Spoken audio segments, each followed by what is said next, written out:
So, you discovered Bloodhorn's lair.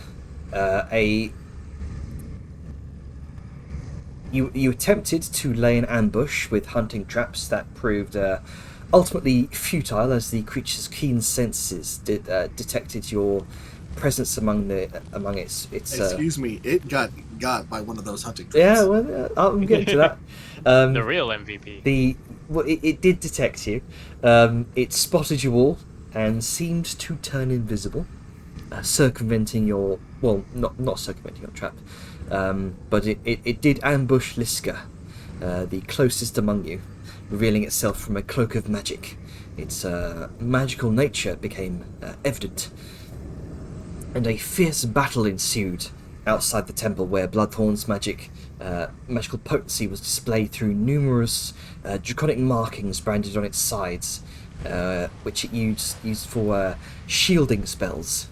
It resisted both spells and non-magical damage, it seemed, proving to be a powerful and bloodthirsty beast. Angus summoned the spirit of Thorold Iron Fist, the dwarven mercenary captain whose company had been slaughtered by Bloodhorn. Thorold returned, driven by the need to avenge his fallen compatriots.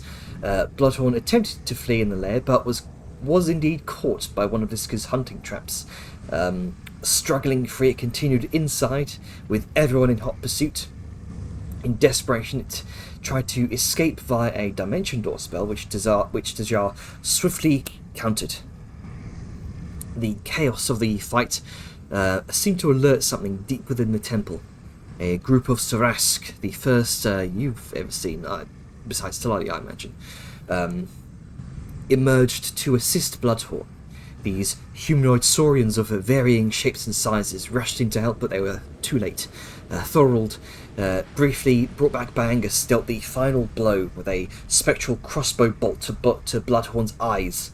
Talali and Vellum overheard the Sarask communicating in desperation about taking Bloodhorn's essence and reactivating the temple's wards. They broke off one of its back spines and retreated into the temple. A desperate chase ensued, sort of reminiscent of Darth Vader's hallway scene from Rogue One. The Sarask fled with the back spine, while the rest of you pursued them, determined to thwart their plans. The nimble Sarask hunters were too quick and strategic, their warriors making a desperate last stand to slow you down.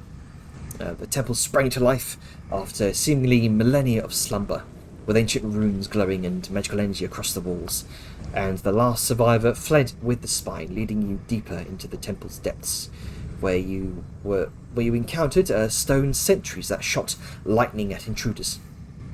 But after some effort, Talali shattered the connecting runes on the walls, deactivating the sentries, and now, catching your breaths, you begin to assess the current situation. Hammerstrike and company, what would you like to do? Make sure to join Sirenscape as well.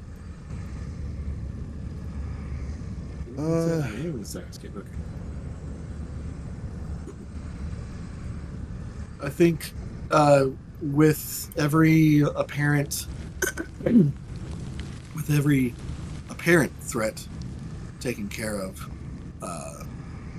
Liska, as of last session, is gonna look to Grunka.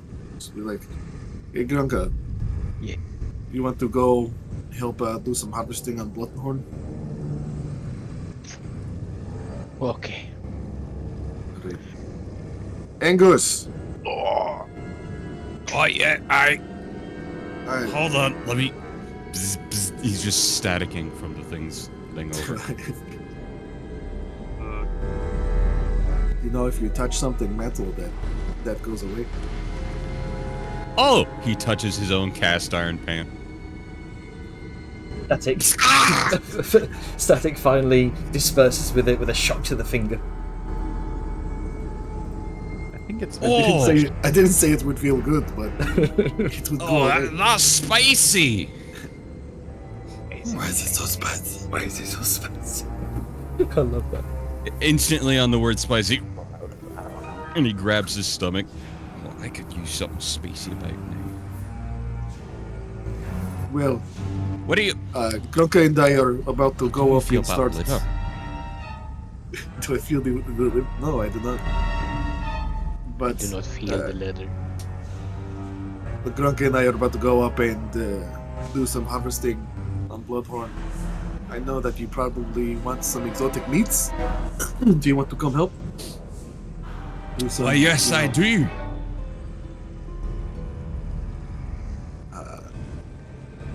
And so I guess Liska, Grunka, and Angus will head on up and start Alright. the process.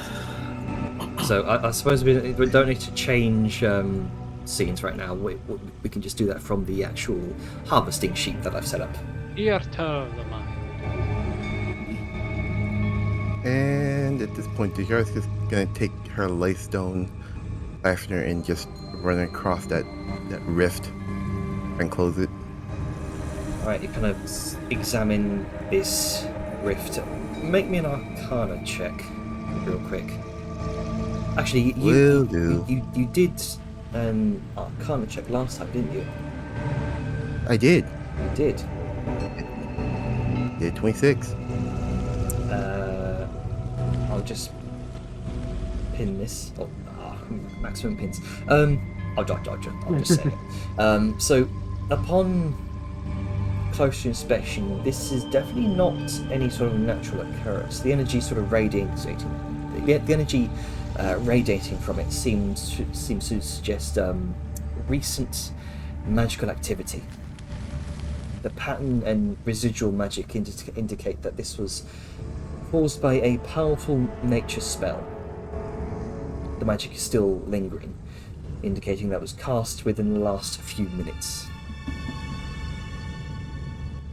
Hmm. And Yeah, you also did a detect magic spell. I did detect, and I also did identify. Yes, you did. So, using detect magic over the next 10 or so minutes, you sense strong conjuration magic emanating from this faintly glowing scene. The energy is fresh. And using the identify spell, you determine the glowing scene was caused by a transport via plants spell, allowing the user to travel quickly through the route to somewhere else of its knowledge.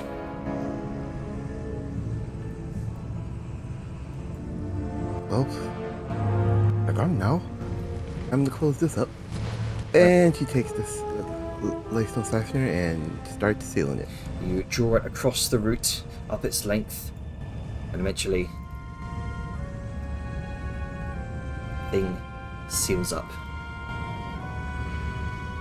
with a hiss of energy. Goes the Fafnir away. Right. Now to go check on the magic circles. He is absolutely tired, but he is really just focused on getting the job done. Learning everything. That is literally keeping her up right now. Otherwise, she would just want to pass out. Well, take a minute. I've been looking around and it doesn't look like there's any other threats. I may actually...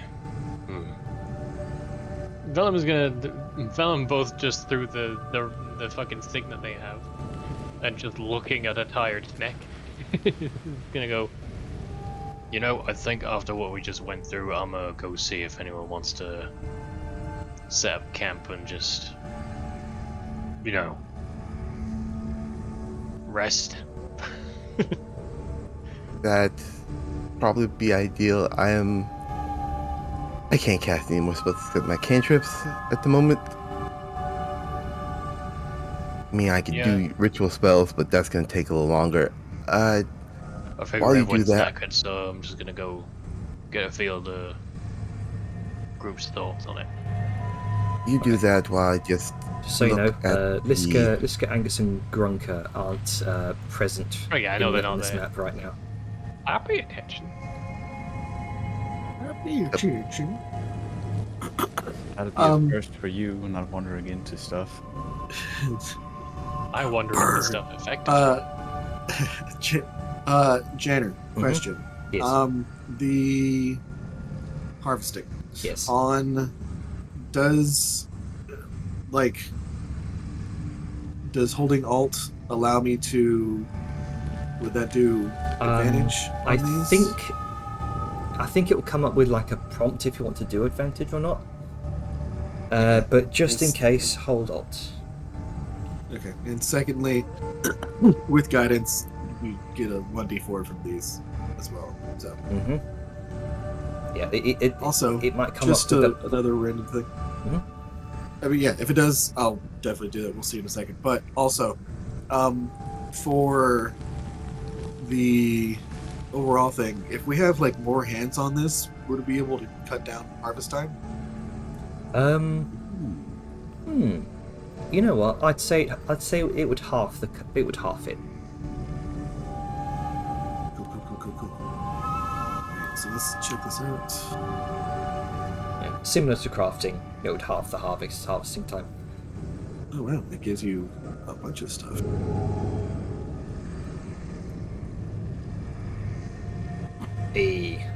So that's 4. Unfortunately, I'm out of flash range, so you'll have to make do without. That's fine. I mean, this is when I said like cut down harvesting times, like those claws themselves took an hour. Yep. So Sal can, if she wants to, she can wander up. We'll see. Currently, January Jar is identifying each Okay. magic circle see. while everyone is busy harvesting. Gotcha. So I'll say this while you're harvesting. So you examine. Also, go ahead and make me an Arcana check, either an Arcana or Investigation. 16. Actually, no, this will probably require both. Actually, yeah. Give me an Investigation check on top of that. All right, Oh. that's better. 27. That makes up for it. So, you examine the deities closely, noting the sort of rhythmic pulses of magic emanating from each of them. The synchronized pulsation of certain runes suggests a deliberate and intricate design, and it becomes evident that these pads once connected to other Sorask structures, forming some sort of interconnected network, perhaps across the jungle, across other jungles. Hard to say. Definitely some sort of interconnected network throughout what was once the preeminent civilization here in the Tanzan wilds. However, their current state catches your attention here. The rhythmic pulses of and sort of specific runes here indicate these pads are not functioning as intended. Instead of linking to other structures, these pads seem to have been set on an internal loop. This is definitely some sort of deliberate configuration by whoever reactivated the temple, suggesting a specific purpose, possibly as a precaution to prevent uninvited access, or as a temporary measure during the reactivation process.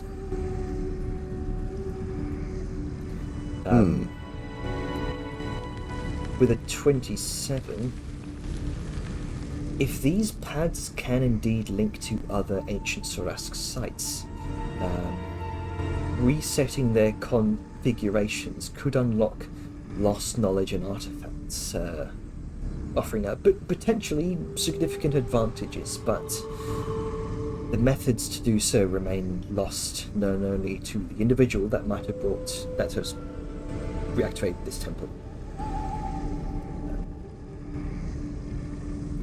You also know, because you also had an identifier here, these pads seem to incorporate primitive blood magic.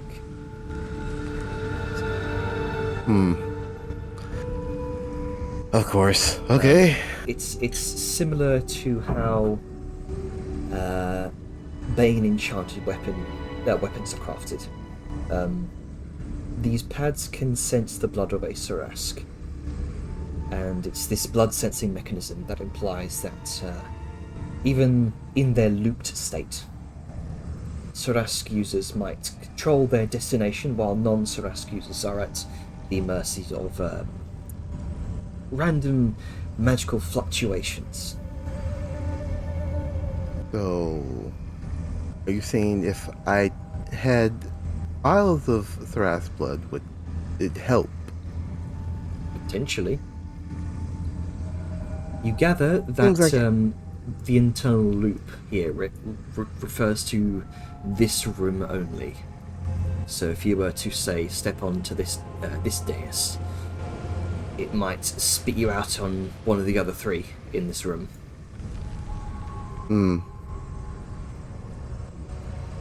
Noting that, he's going to, while everyone's busy, find at least one or two of those Thras bodies and try and gather some blood from at least the big guy. Not Alright. sure about the scrawny ones. Do you have a harvesting kit?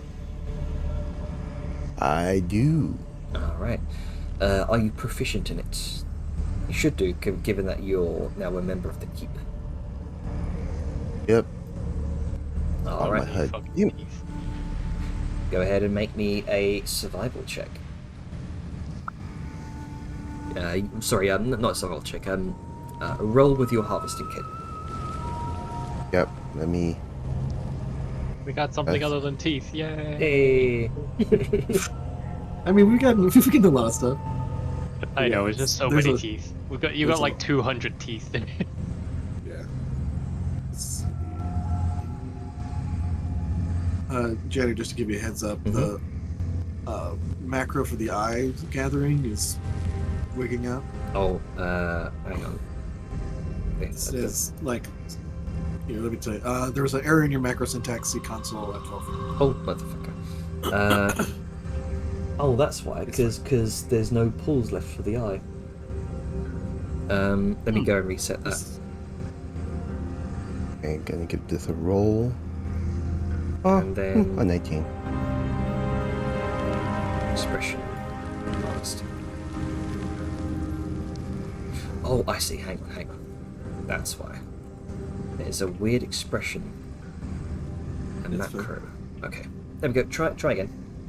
It's a smiley Welcome face. to coding. Well, let me close it and then reopen it. Okay, I rolled a 19, Janner. 19. You do harvest I'll say. Roll me 2d4.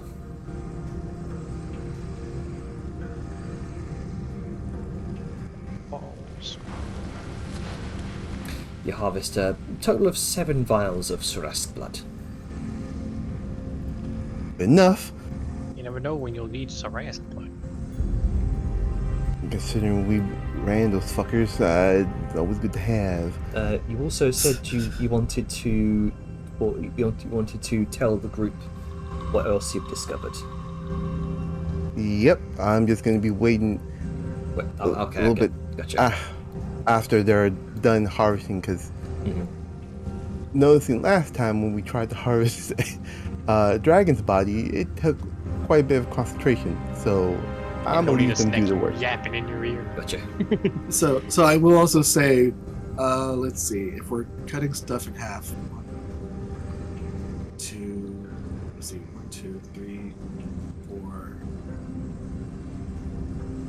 5, 6. Vellum is going to be a brief distraction. About 5 hours have passed. Yeah. from where we're at right Okay. now. So if at some point in time the group wants to come up, because I don't know if y'all are just sitting there chilling and doing all this for multiple hours, but like y'all come up and Liska and Grunka and Angus are Drenched just in red. blood. Yeah, just drenched in blood. Velen would have come up relatively soonish, but like after they'd started, so wouldn't be full blood yet, but he'd wander by just all three of you digging into a corpse. So, you know. Okay, you know. Okay, so which one are we doing right now? You three got a sec or sort of looks at the corpse and the blood and Liska's head just kind Probably of pops elbow up out of deep in it the at out of the this point. torso, like what is a villain? Can I do for you? just wanted to get everyone's thoughts about maybe setting up camp down there or something, because Bajar looked shattered, and we all took a bit of a beating. So yeah, just wanted to get everyone's idea on it, if they were fine for that.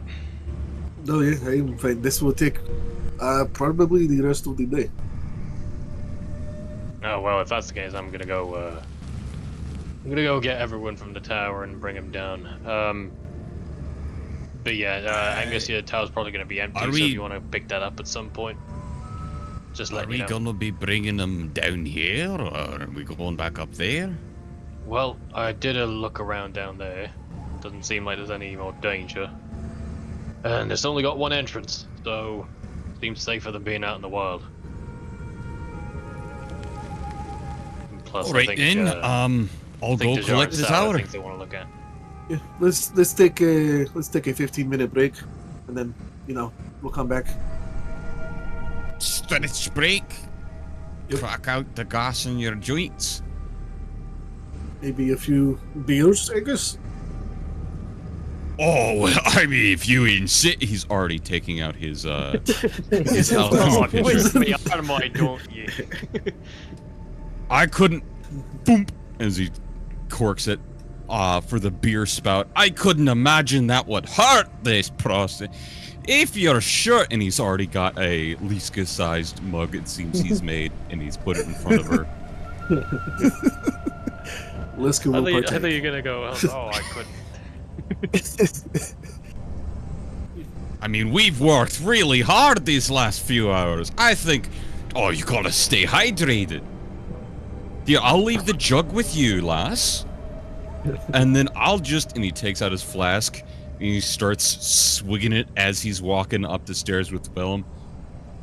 I'll start just going over it, getting the tower, and I'll have Willem help walk me back. Casual gonna pre-gaming while walking. Gonna get drunk on the way to and from the tower. The Yes. tower's like maybe Any time a spent 3 or not 4 minute drinking walk. is time wasted. It's true.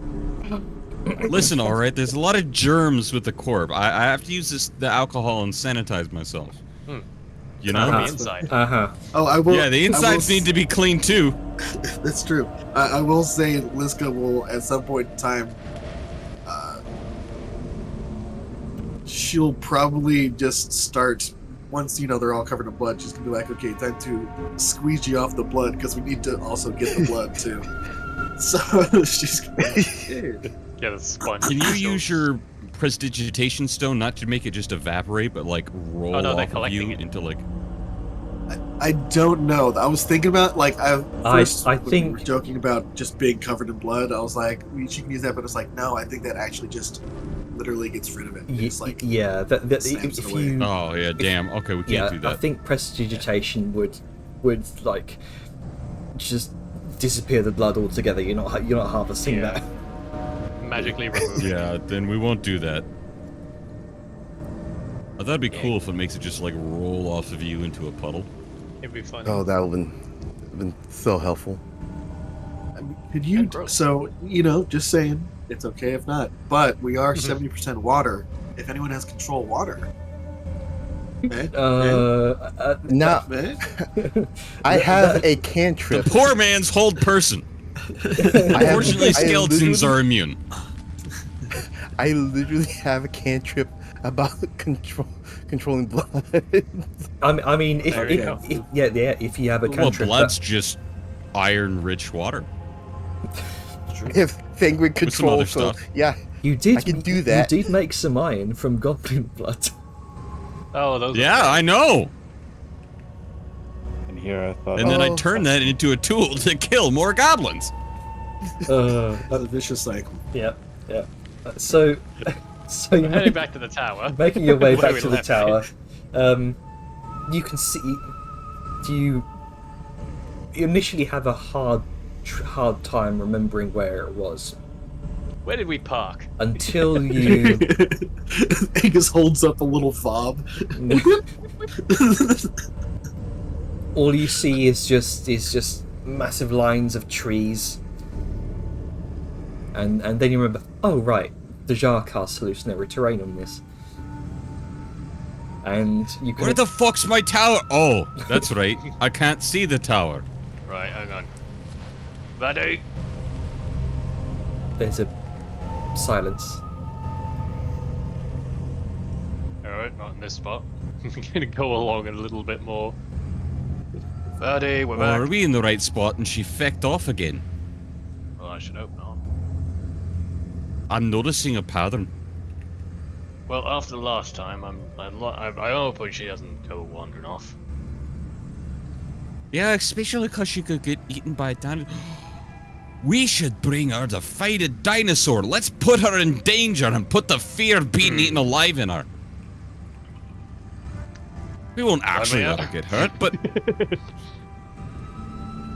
At that point, he keeps calling, but he is going to be looking for signs of where the fuck they left the tower. It's like, damn it, we did too good of a job of hiding it. Make a perception check. Oh no. I have an idea. Say, if it makes you feel What any if better, you instead have of to trying use to the- find the tower, we try and find my tank's tracks? Okay, so 10. Yeah, I was wondering if you'd roll like below a 10 on this one. You eventually, as you start calling out, Bodmir, Bodmir, you hear a small distant. Hello? Is that you? We go right towards the sound. Yeah, I'm back. Sorry, I couldn't remember where we left you. You hear the sound through this large veil of trees, and you kind of step forward and kind of place a hand against it and just straight through. Oh, And there you Oh, see, there it is. there you see, indeed, the tower. Angus, you've got a fair eye for detail after having helped craft this thing. You do notice there's a few new scratch marks near the base. oh. What the hell got the tower? I'm guessing it got found at some point, but they couldn't get through and got sick of it and left. You notice these scratch marks about 5 feet up from the jungle floor. Look about maybe a few inches long, maybe like a half inch wide. Does this just look like scuffed, or does it look like something was actually able to damage it? Something looks like it attempted to damage it, but just left a few scratch marks, like how you might see like scratch marks down the side of a car. Ah, Like yeah. shallow Oh, stuff. they buffed up the paint. I'm gonna have to whitewash that. Fallon looks at what Angus is Or talking could I about. gold wash it? Everything alright? Uh, You two okay? Bodmir kind of pokes her head out from the second floor up. We heard scratching at. Oh, why are you two partially covered in blood?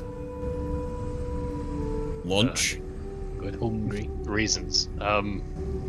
We're done now, and we're gonna move camp. So should be a lot safer than out here. He looks again at the marks. Did you get it? Yep, we got it.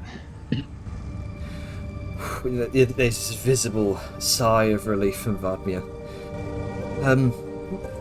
Something was trying to climb up the side of the tower, I think. Huitzer and I just hid, stayed quiet until he got bored and went away. We didn't see what it was. Well, thanks to Angus's craftsmanship, didn't get to you. Uh-huh. Well, come on played down our then, we're own gonna be role. moving anyway. Oh, okay. Oh wait, no, ladder is this way. You hear from inside the tower. I'm just expecting a ah!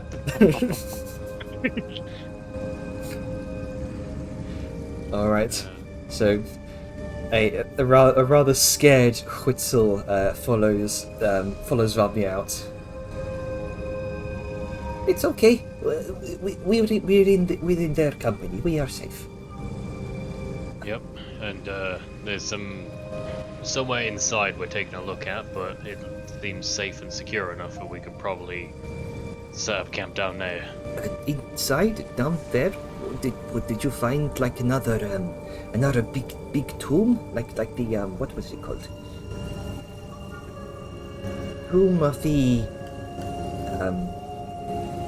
some Dragon Rider? Dragon Rider. That's it. Well, not as big, no. It's more like a, I don't know, like a hideaway. Oh, Maybe it was something big once, but you think no. it'll be safer than out here?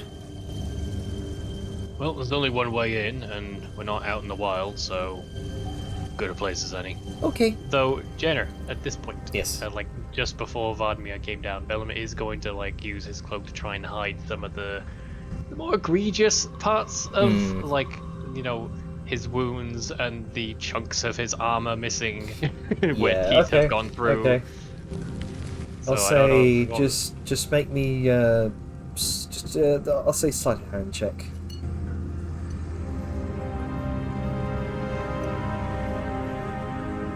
Because like he did some healing, but you know, holes. Yeah.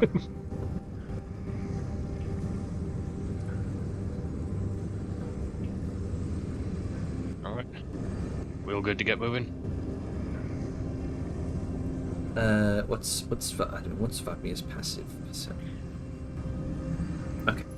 Vladimir seems none the wiser. Good, as it should be. And yeah, Vladimir nods, follows along.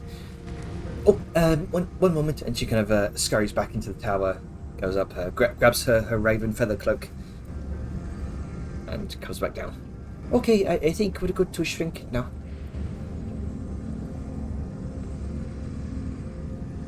Alright.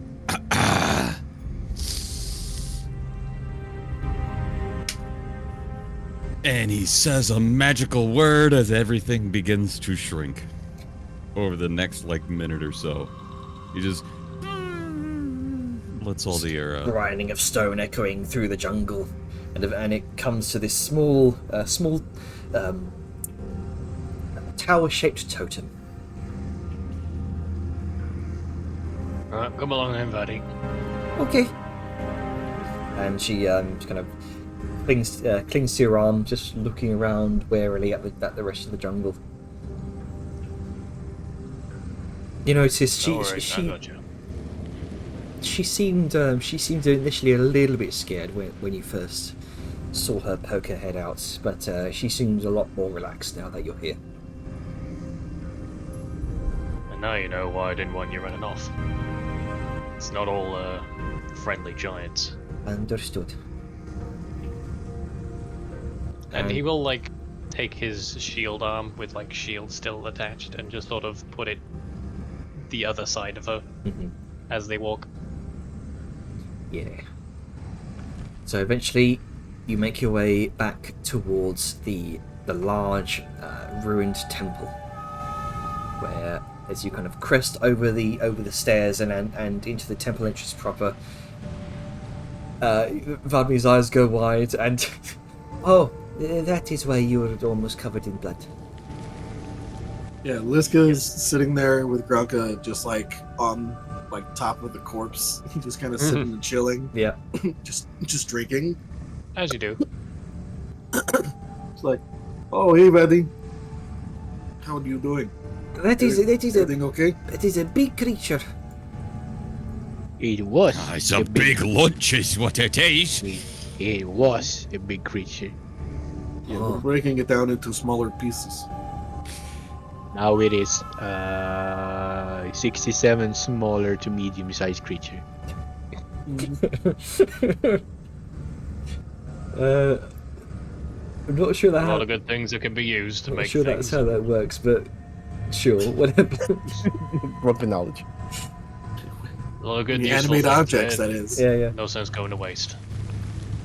Aha! My people were always told to never waste any part of a hunt.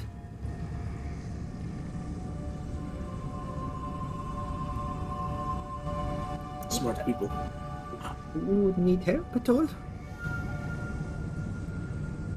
We have, I think, Grunka. Here you go. Angus, He hands her a knife. No, okay. What do you got there? No. No. But well, there's Oh, some right. cool. There's some cool things. He further takes down the if you knife wanna go back. Take a look. Do you want to go see the rest of it down there? Sure. Oh, he kind of fell up, and he holds out a bottle opener, and he's just like scales. Scale it. Looks at him confused. He kind of he tilts his head over to her and then to the beast, and then he wiggles the little bottle opener as he's pointing it at a scale. She wants to help.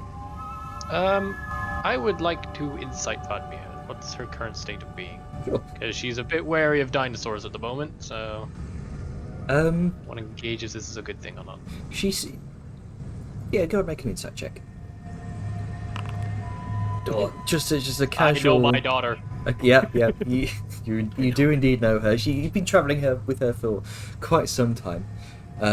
She seems a little bit apprehensive with what she's seen so far from the time when she was being friendly with that large sauropod or thunder beast, as the locals call them. To this time, she's definitely gotten an even-handed perspective of the different natures of the jungle itself.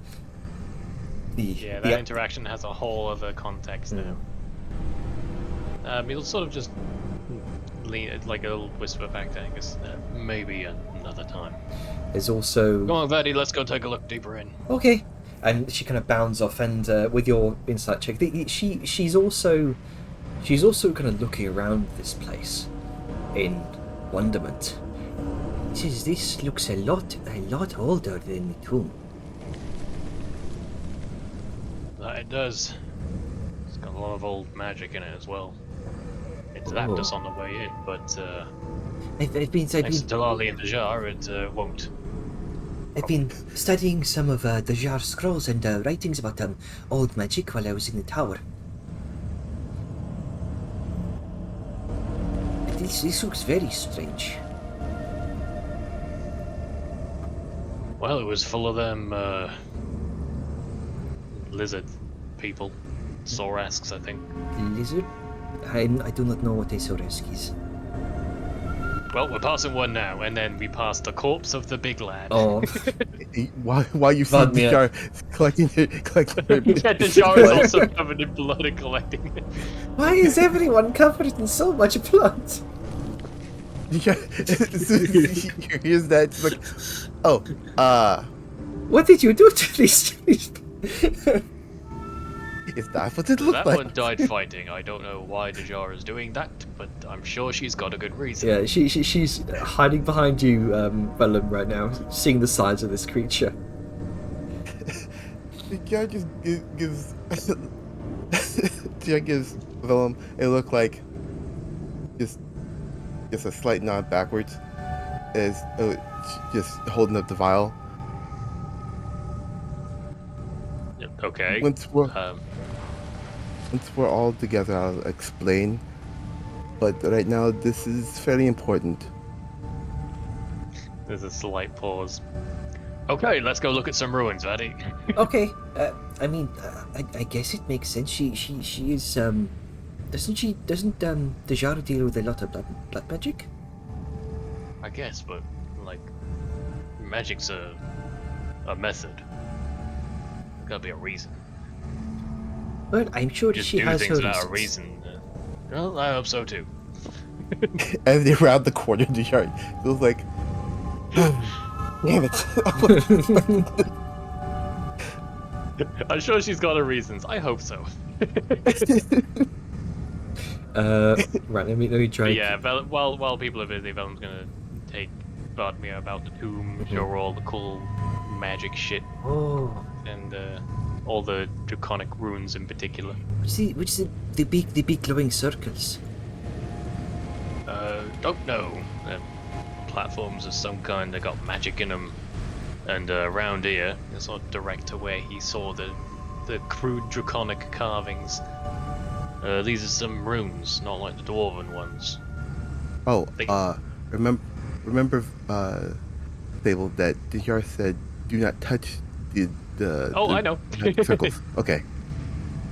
Just don't stand on them or go near them. You can Jara's see, still having you a can look see at them. as you've said that she was about to kind of step onto one of the dioceses. When we know what it does, then we'll see. But it's better to be safe around magic, remember? Okay.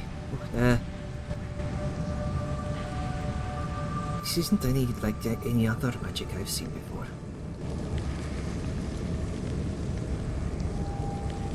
Well, the way it's made up and how old this place is, that makes a lot of sense. I mean, these markings, they're not, it's not like the chronic I know. It's, I don't know, basic, simple. I do not know. I do not know draconic. It's just more the way the lines are. Like when you're writing something. They look like little pictures.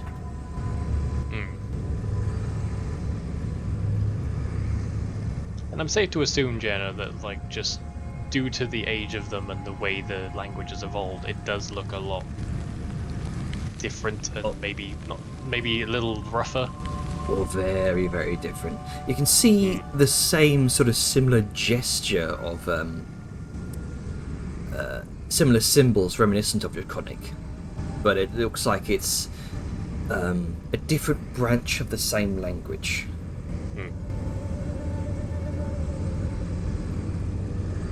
Well, until Dejara and maybe Sao get a look at these, all we know is this place is old as hell. Oh. Do you think anyone's been down here before? Besides the things we found down here, don't think so. They were pretty protective of this place. And, you know, the lightning traps and everything.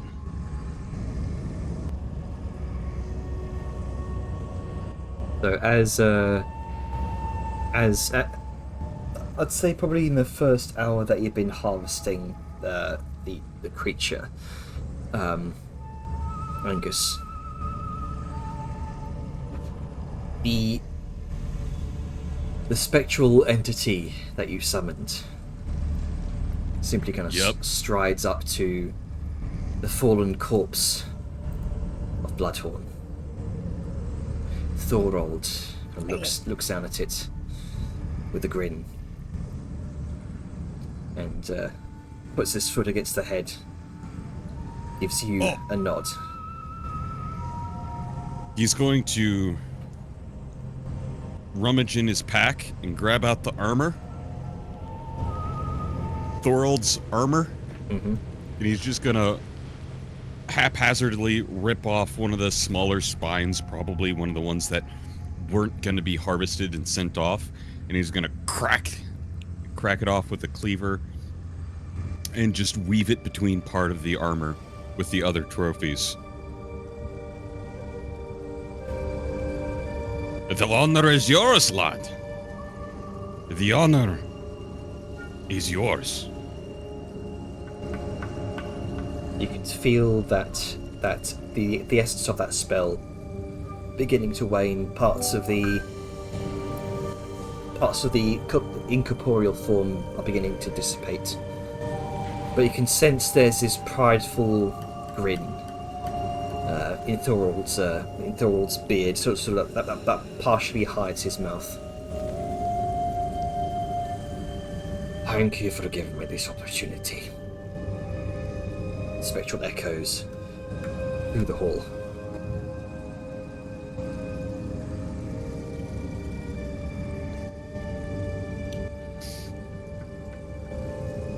And with that, the essence of Thorold, Iron Beard, not Iron Fist, dissipates. A little salute. You know, the classic fist up over the chest.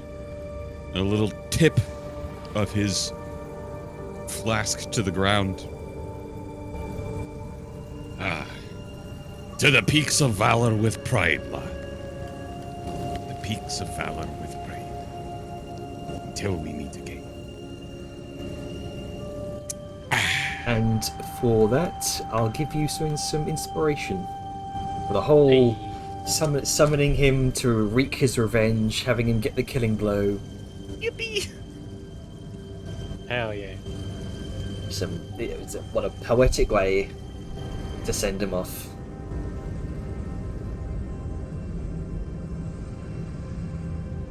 Also, I'll say that little bit of roleplay with Rabia gets your inspiration, fella. That's sweet. Yay! Pity inspiration.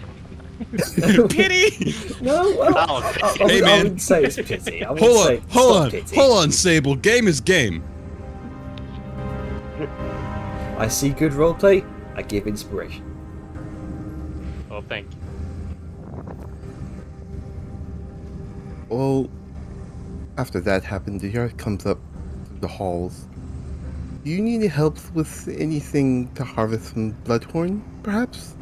I was just coming up to check on you guys. Angus is mid-cleaver, driving the cleaver into the tenderloin side of this beast. Oh, yes, I would. Could you start a fire? Just looks at some broken things, wood around. Especially looks like there was a possible caravan. I guess he just goes over just sluggishly as he gathers some wood up. So, what have you got Thank left you, to lass. harvest here? Quite a lot, actually. I think the only things He's a left big bitch. are heart, liver, scales, and Did you? Blood. Have you not I already scroll down. Heart, liver, scale, spine, and blood.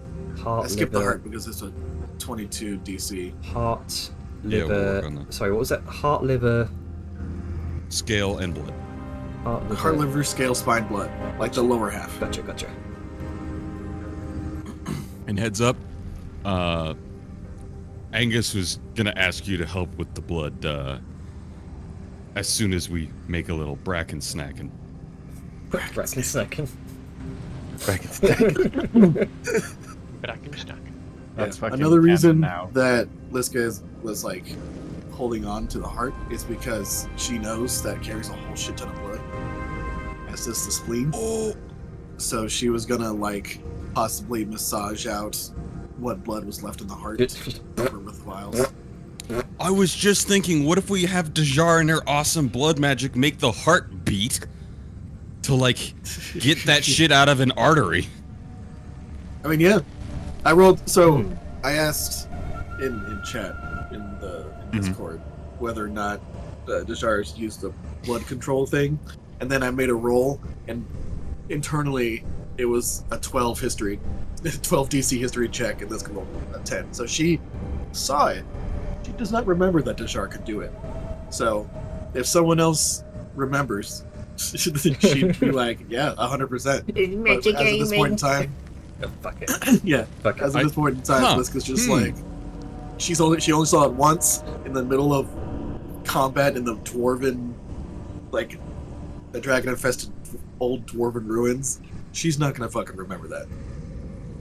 Angus has had multiple conversations about the necromancy and blood magic that Dejar is a specialist in, and has stated before he wants to support her.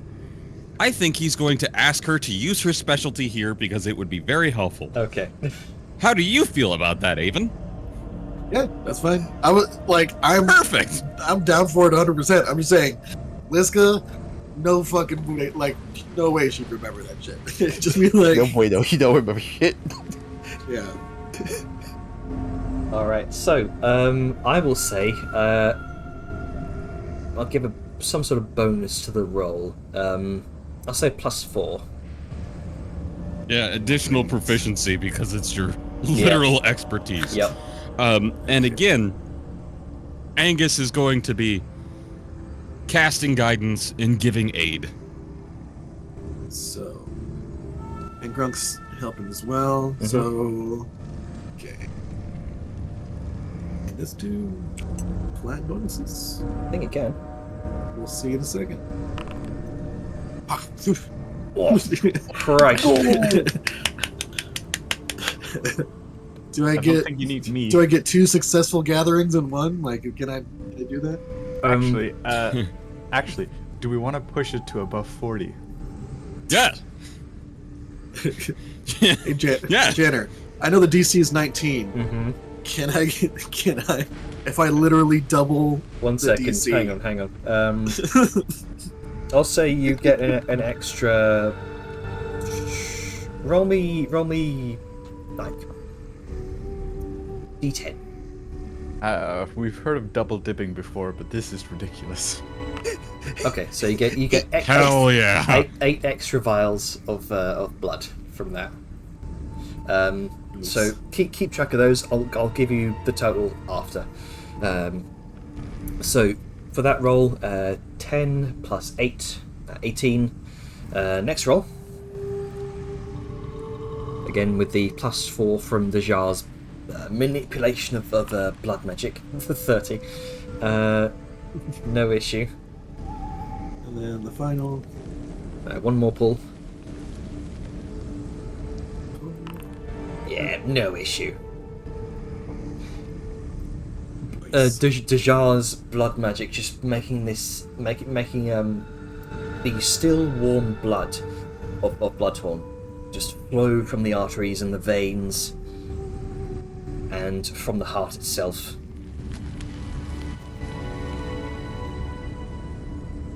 He's just gonna, as Angus is over there, like lifting a leg up to try and help gravity. It's just, by hell, God, I wish I had you in my butchery as a kid. That's a damn gift there. I'm gonna drop this on the floor next to you, Liska. There you go. Dejar, while helping with the blood, with use of blood magic, there's the look on her face. Hearing that, there's a slight smile, but she's not looking at you. Well, I mean, don't worry. His face is buried in a giant lizard leg, doing his best to heft this massive thing up. So if you're embarrassed, he wouldn't see, and he's not looking for gratification. It's just the tone of his voice. You can tell. No insight. He means it. No, it's the fact that what was said to her, it actually made her a little happy. But there's Good. if you if you did see her, it was just a small, like, I would say, mentioning like helping in a butchery or helping someone kind of gave a nostalgic type sense. That's Oh, it's making her think of something that she's trying to push out of her mind. But she's holding on to the sorry. smile. She's holding on to that smile though, regardless of what's resurfacing.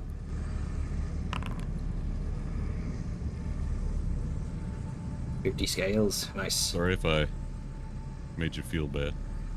Keep having to do these. Type it. I'm just copy and pasting the 1d4 so I don't have to keep typing it. Fair enough. So many scales.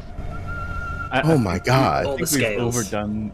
I think we've overdone the collection needs by a lot. Oh yeah. But there's still That- some this left. is this is just 1, 2, 3. this is for our own personal gatherers. Yeah, this is personal.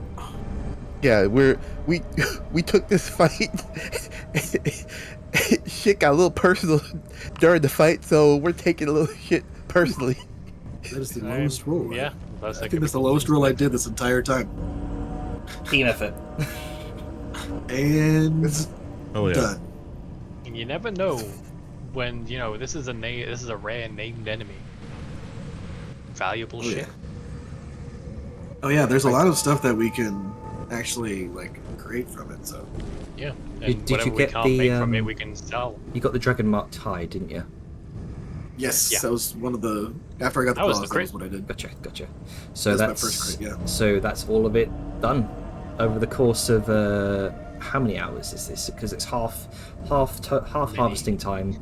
So 1, 2, 3, 4, 5, 4, 5, 6, 7, 8.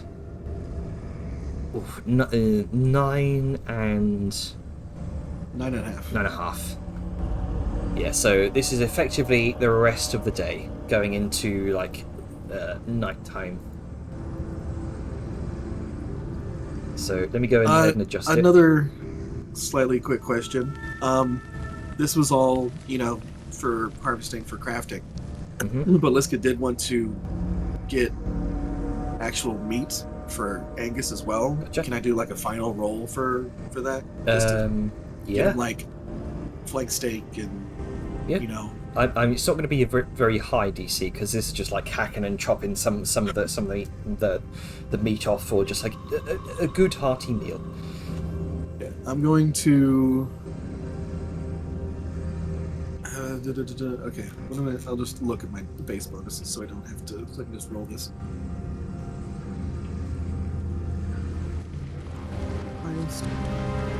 Plus, Because you've already gotten the best bits of the meat, which the body, which is the liver, very rich in minerals and good for other types of meals. okay, 24. So 24 to just get all the meat off this big fucker. 20. Should go nicely with the sort of beans and All of the nice meat. and- All of the meat is. You're probably not going to be able to get all of the meat before it starts rotting because this is a very large creature. But you can get. Quick, Angus, gentle repose. Can't trip, so I mean, So I mean, if you want to spend like an extra day here harvesting all of the meat, you can if you want. Yes. I mean, it's waste not, want not. And I don't think, I don't think you're going to be able to hold all of this meat in your Bag of colding. the bag of cold. Between my bag, I have my food bag and I have the chest of preserving that doesn't have all of that pork and Mhm. doesn't have all that Mortifex meat. Sure, I'm not going to be able to use all of it, but you know what I can do?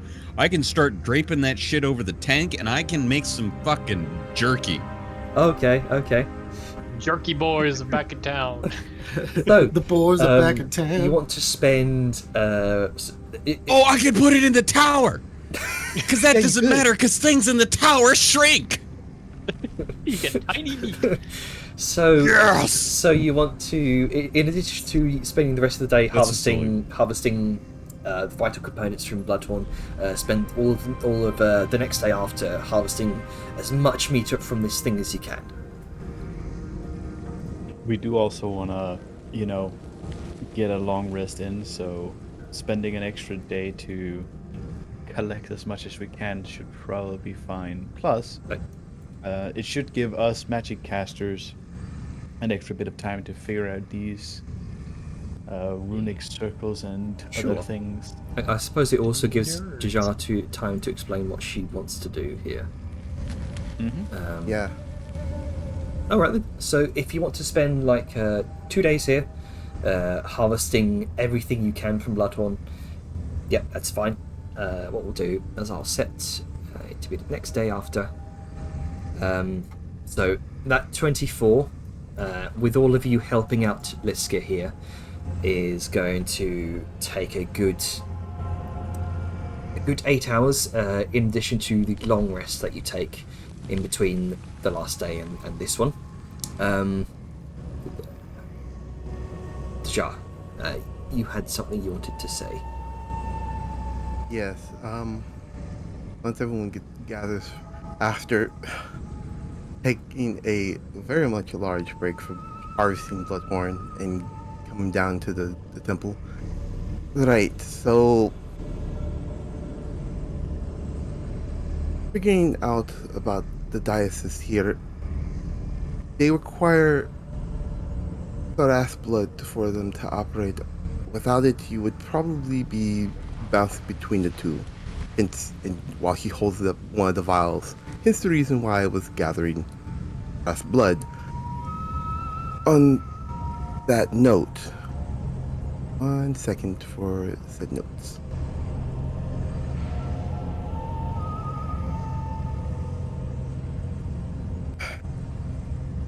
There's been something rather puzzling about all of this.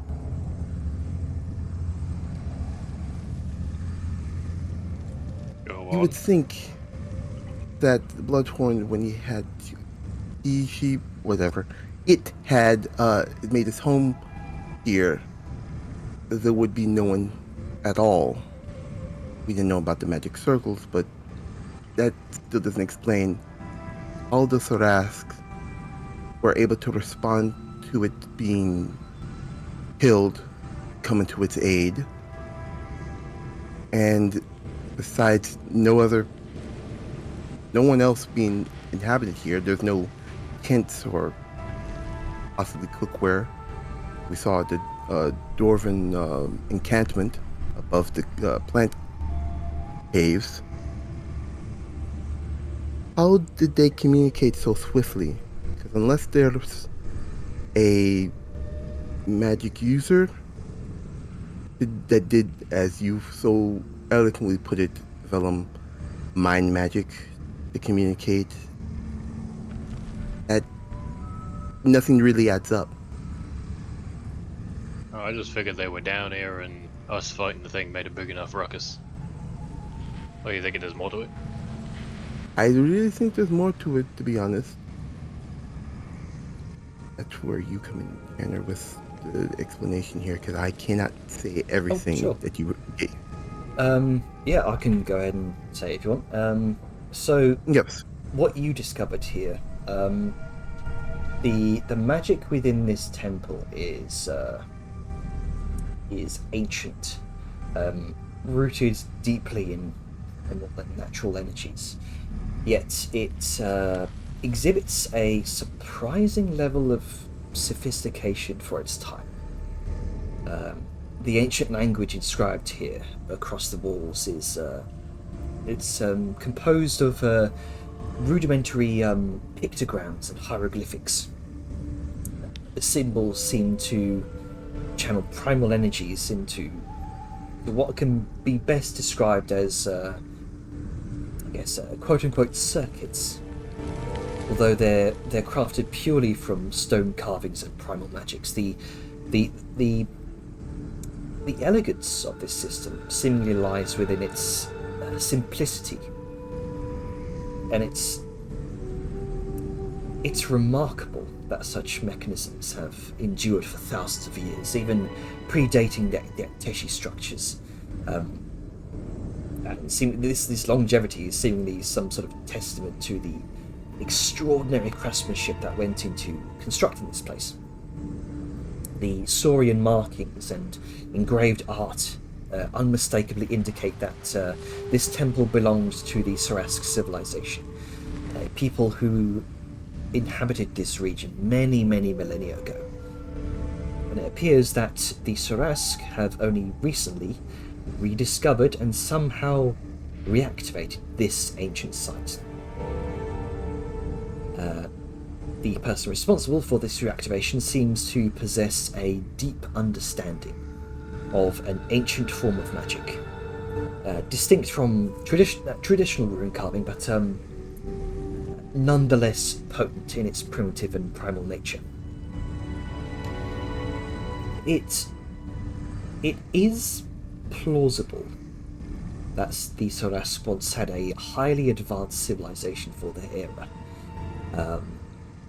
one that could rival the Akteshi in their mastery of ancient magics.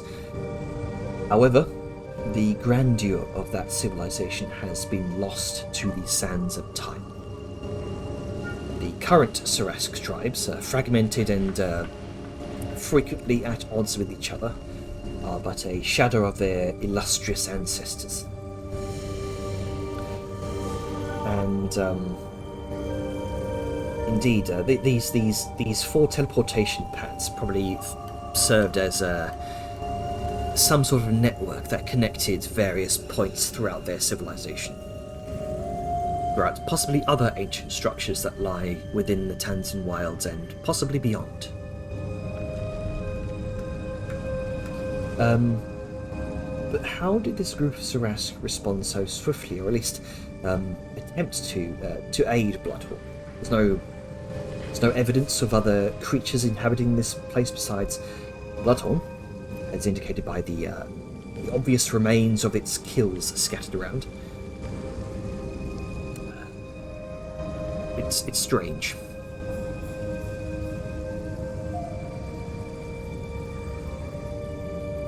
As a player, I think I know what, but as Miska, I don't.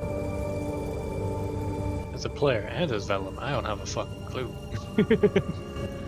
As a Well- player, I may have an idea. Character may more know than me, so. Yeah, that's the tough part of playing intelligent characters. Like, I feel like Got the I'm whole too dumb to know this, but my character might. It's tricky. So the thing I think probably happened, I'll do this, out of character, but what I think probably happened is we found that little totem, that little Bloodhorn totem, that if you're close enough to touch something, it sets a bond, and at that point in time, you can sense and tell the status of that creature. So if suddenly that shit starts going off and like, oh, Bloodhorn is getting attacked and getting hurt, we need to check this shit out. I think that might have been what happened. And then they teleported in with the platforms. Yeah, And platforms there's no or reason that little. to say that this is only one of those totems. We found one, Yeah. but probably every shaman that's of some sort of repute had one. Hmm. Yeah, because the way that they were talking, Bloodhorn definitely seems to be kind of deific for them. Culturally vital. Yeah. Or at least an avatar, so yeah, I agree. That might bring up to another point with the Yar, when Angus kind of mentioned that hieroglyphs on the outside of the temple. That's kind of a worry. 'Cause I hope they're not trying to bring something bigger back. I hope. Right. Back in character. Is Talali present as well? Yeah. Yeah. Alright. Oh yeah, So, Yar's going to look to Angus. Do you remember those pictograms, hieroglyphs you saw on the outside of the temple? Yes? I Right.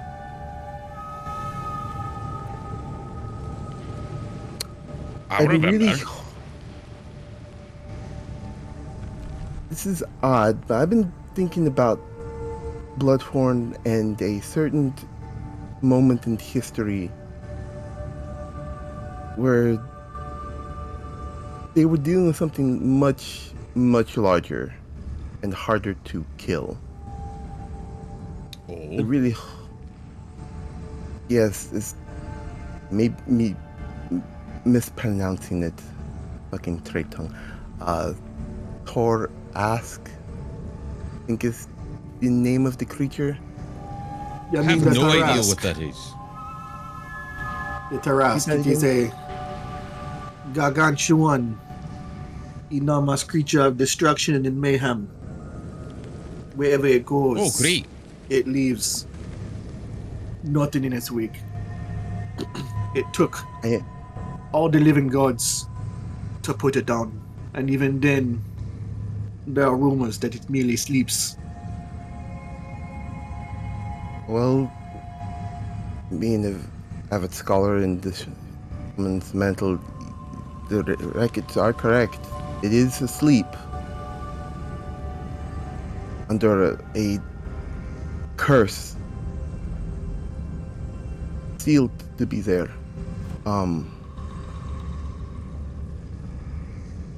I really don't want that thing to be awakened. And, I don't think any of us would like to have it awaken. well, Yeah, I believe considering- you're not alone in that, lass. Considering that we raising of words, happened upon a saleswoman in the middle of the jungle looking for a Thrask artifact to remove curses. Before, none of you knew about this before, but that seemed very shady to me. Ah, yes. I'm looking for a ancient artifact to release curses. And what are the curses then? I don't know.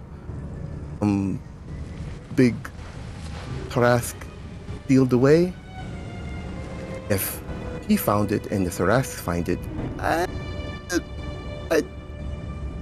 don't want that to be happening. I'm Are gonna you be the implying that optimist here. perhaps that lady was trying to release this nasty beast? Well, here's the thing, and can't know for entirely sure connections or alliances. Definitely within the Morbugs gatekeeper's walls, you can't tell who's who and who's to trust. That was the reason why I really wasn't sure with her. Well, I'm gonna be the optimist here and say that if it took a bunch of living gods to put that thing into a sleep, a cursed sleep, I don't think one lizard artifact is gonna undo all of that. Did you not listen earlier, Willem? Their civilization was more highly advanced than the Arteshis, so they might have very powerful magic items that could undo possibly divine or any other curse. So Yeah, but if they could, why haven't they done it? If they were They're around when fragmented. this happened, then They were Probably beat. for that reason, eh? They were beat at the height of their power. Why think that they'd be even more powerful now? yeah. And like I said, if this thing to remove curses existed, and it was powerful enough to undo something that beat them at the peak of their power, then why would it work with a bunch of scaly boys? it only takes one mage or someone of magical knowledge to start making fuckery. And of the counter gods, I don't know. But if there's more proof of that, we'll circle back to this. But I think maybe this is just a big leap. May I come Well, with I a. do want to just say the whole, you know, for all the dealing with gods or things and the fuckery you're talking about, we are dealing with a lot of the Waken bullshit right now, so it's not to say that it's unprecedented. Hence my Most worry. likely thing? No. But something could happen, and it might be a fool's errand to completely disregard that. May I come But with a potentially, theory? I Sure. What if they're not just trying to collect old artifacts from their more powerful times? What if they're trying to rebuild to their more powerful times? Back to what they used to be. The heyday, that's a possibility. Again, it only takes one powerful magic user to unleash a Cause chain of fuckery. Yes. Well, that makes a lot of sense that they might want to unsplit themselves. But, I mean, it's been a long time, right? They may not know half the shit they're dealing with. Considering that, oh, I don't know, we couldn't get whatever they were trying to keep from us, and whoever used magic to slip through the roots, I'm saying that there may be someone trying to gather their strength, considering Oh yeah, I don't doubt escaped. that. So, given enough time, if let's say you didn't see a wasp nest there before and it got bigger before you eliminated it before it became a problem, best keep an eye on all possibilities is my perspective. Good to have hope, but still. Well, it's something to keep an eye out for. You know, Tishar, what was it you said that these runic paths did? Well, what they originally did was connect to a nexus probably beyond or a little bit further away throughout the jungles, but what I've studied them, they seem to connect together, and without the presence of Saras blood, you're kind of hopeless to even navigate that thing. And she holds up 7 vials of Saras blood, hence the reason why I've been collecting these. Liska. Do you remember the your little disappearing act when you touched the Waystone when we were under Doom Hollow? Oh, yes. I don't know if you remember, but I touched a lot more. I'm quite aware of that.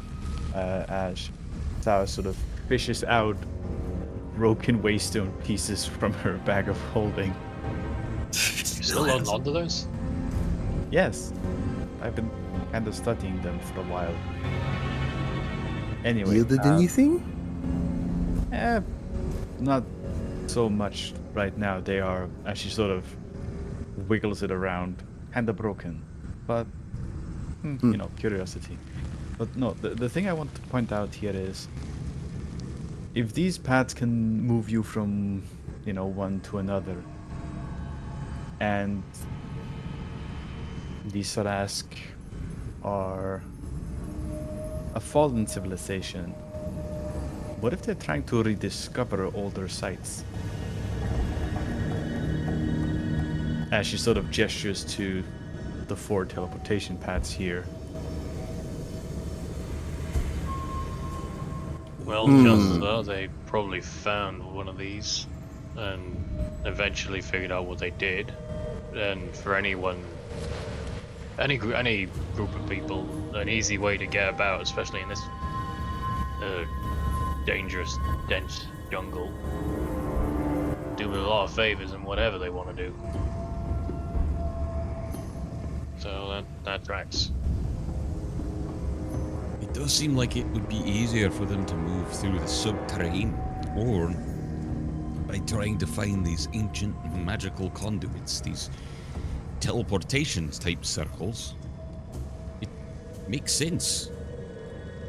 They are fractured, but if they were trying to get back together, well, the first thing we dwarves do is try and reclaim our holds. Seems they're doing the same.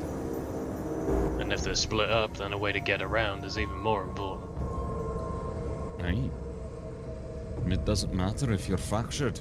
If you can move from one place to another, well, as quick as magic, then you can be as far apart as you want, as long as you have those little teleportato pads.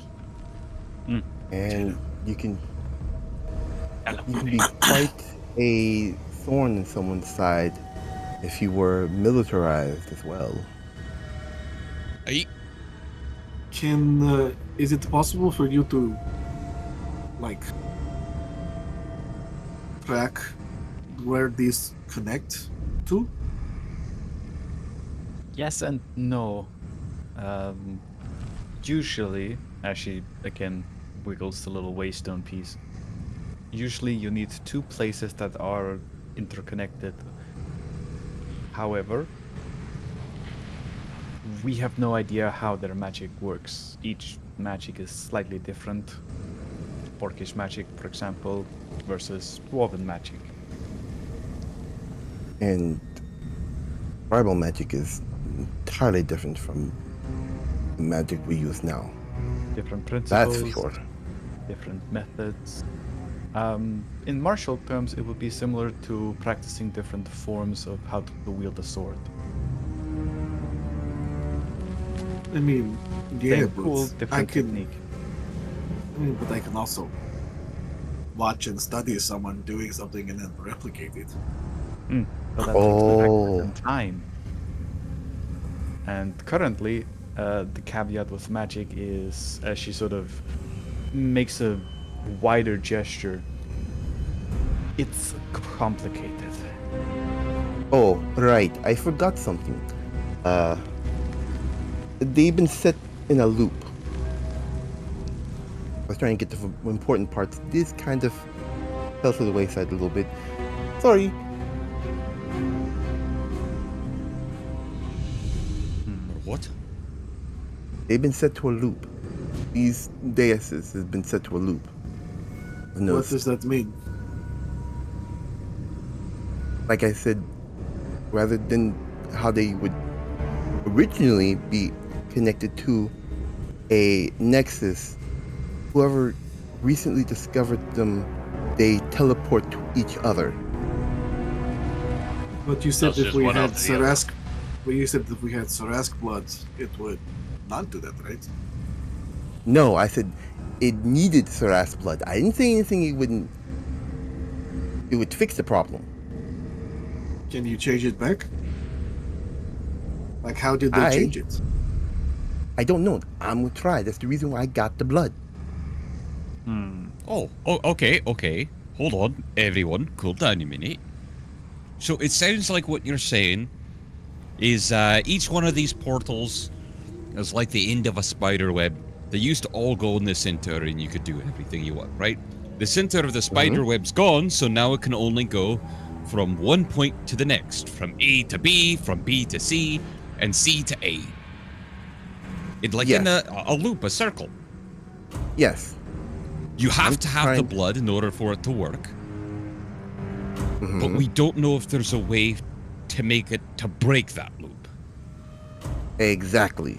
Hence the reason Okay. why I gathered the blood so I can figure out, okay, it needs this.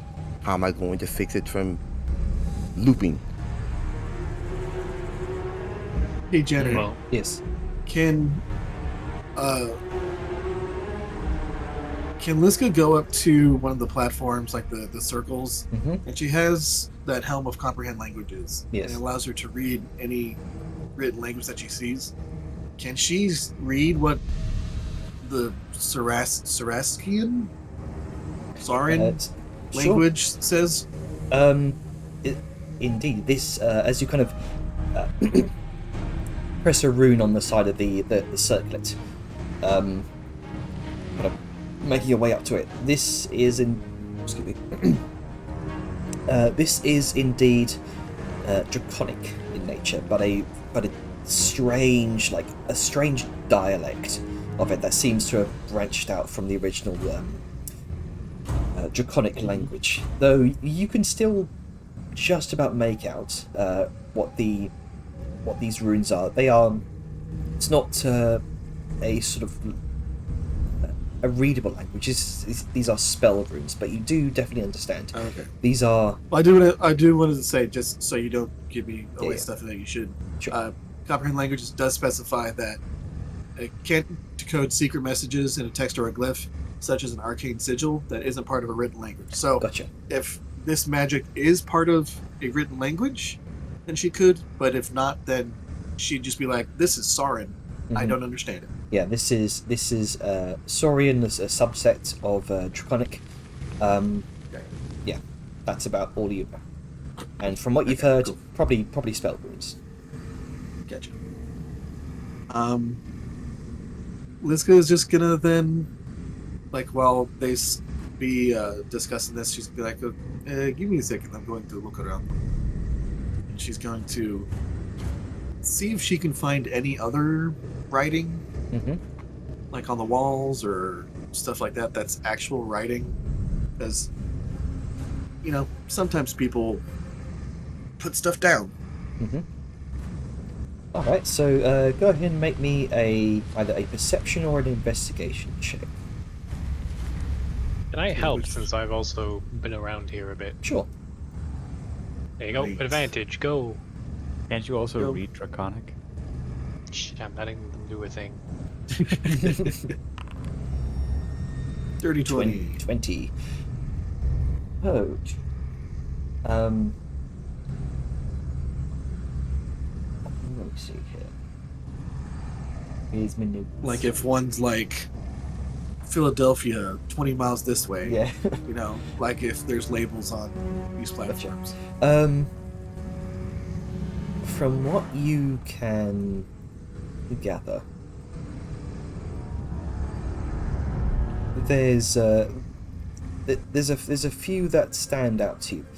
Overall, most of the hieroglyphics across the walls appear to be in context of the Sorask's religion, this deific figure of survival that they refer to as Taurask, Taurask.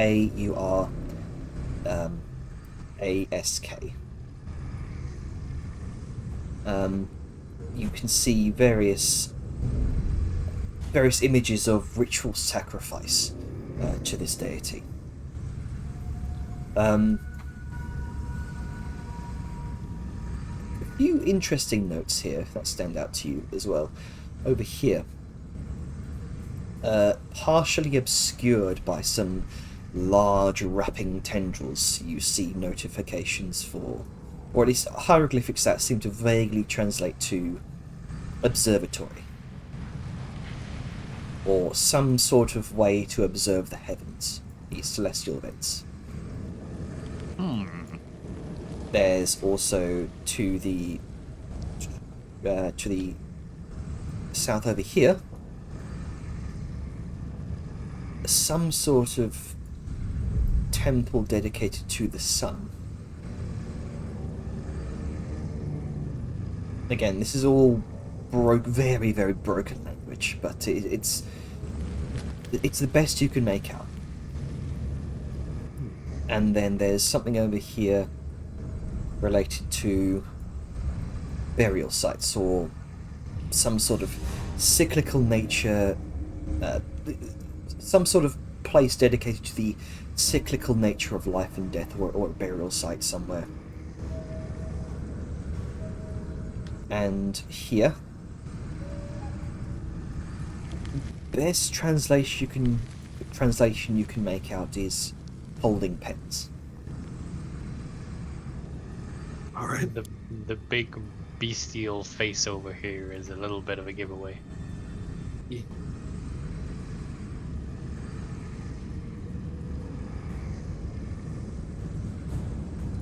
All right.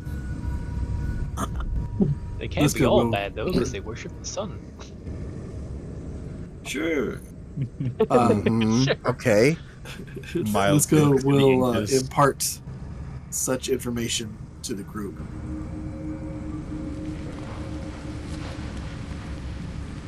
Okay, well that gives us a bit more of an idea of what they have access to. Okay, that helps quite a lot.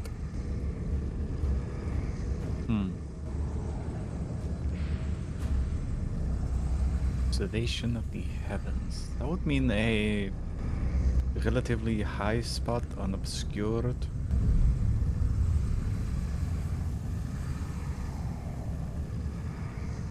Probably with good view all around. Something like akin to high peaks, maybe a mountain. Maybe. Janner, do we actually have a map of Plantia so we can have a look? Yes, I will bring you all over to the world map. Joke's on you, I'm already there. Map of Tantia. No, I was just here. Too bad you're here again. Oh, it's because it's night, everything is dark. It's fine. Even your map is dark. So we are here. Oh wow, we went very far north. Okay.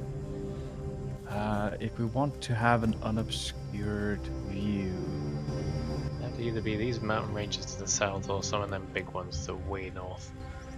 or alternatively,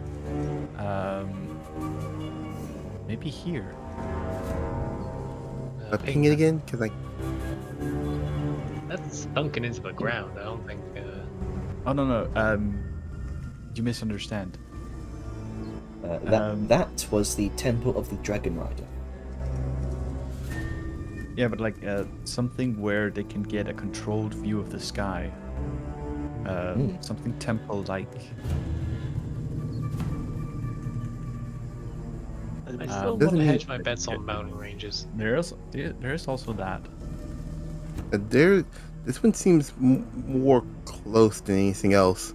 Yes, but you gotta remember, they would have been spread out, and the civilization is very, very old. So it's likely any structure would have been so degraded that it would be, not visible. Well, here's the thing. If it was that close, why would they need a teleport for it? And remember, Tanzia is a big fucking place, and they were all over this place apparently. If it was an ancient civilization, they would have needed to be. Oh, let me go here real quick at a nexus point, rather than just dropping on foot. It's a matter of ease of access and time to report. Plus, it could have been an observatory for threats too. So You could even go further down to these plateaus down here. Maybe. Well, regardless, we know that it would have to be a distance Actually- off from where this What is. about here? Because that little thing right there doesn't look natural, and it matches the similar structures from over here. Well, no way to know for sure. Same And thing. also, with like these- the jungle, the inaccessible places are the most likely for it to be. I mean- So if it's plateaus and areas near civilized regions and like What about over occupied here? regions, Over here on the maybe. the more western coast. But yeah, like if it's somewhere accessible, then we would have known about it by now. Like we would know that something has been found that matches that description. So it has to be somewhere like in either an unreachable region or a hidden region, i.e., mountains or jungles, or somewhere just so inhospitable no one wants to go there. Or a big fuck off desert in the ocean. Inhospitable. Could also be further upward. Yeah, I was thinking up there.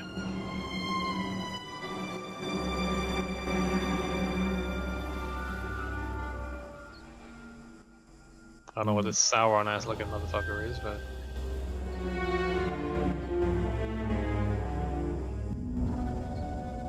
I mean, there's a lot of Potential places. We don't know I was how. gonna come back to the conversation. Hmm. Well, let's we can and ah about where everything is all we want, but kind of got to ask the question about what any of this has to do with us in the moment. I mean, it's not like we're about to just drop what we're doing and go hopping through teleports. Hmm.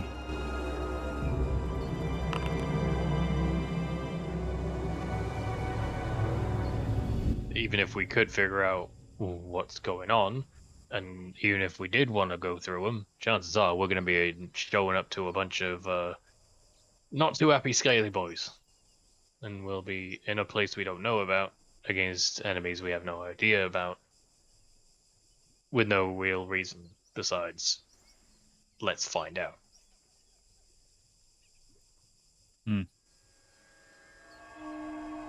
Yeah, I think this is definitely something that we should mark, take note of, and then potentially come back once we've, you know, I mean, we can report it. there are some other things that perhaps a bit more cruciate that need to be taken care of before we go on this side quest. I could definitely, once I've actually gotten my rest, report this to the Shaman's Mantle. We can come back and deal with this. They could probably secure this place afterwards. But looking over this, I think I understand the reason why it's looped now. Whoever the fucker left off thought that this place was compromised, so disconnected it from all the Nexus. So in order to reconnect it, we would have to go to the place, and I would have to reconnect it from the outside in, essentially. So there's still no way to figure out how he changed it? Because between the time they figured out that, you know, Bloodthorn was being attacked versus the time we got down here, like, that is not much time to change. Like, did they scratch out one of the rooms, or did they replace it? How did they change it? I was gonna look over how it was looped, Ginger. Make an Arcana check. 22. Just it's never below a 20 with you guys. With you, is it? Nope.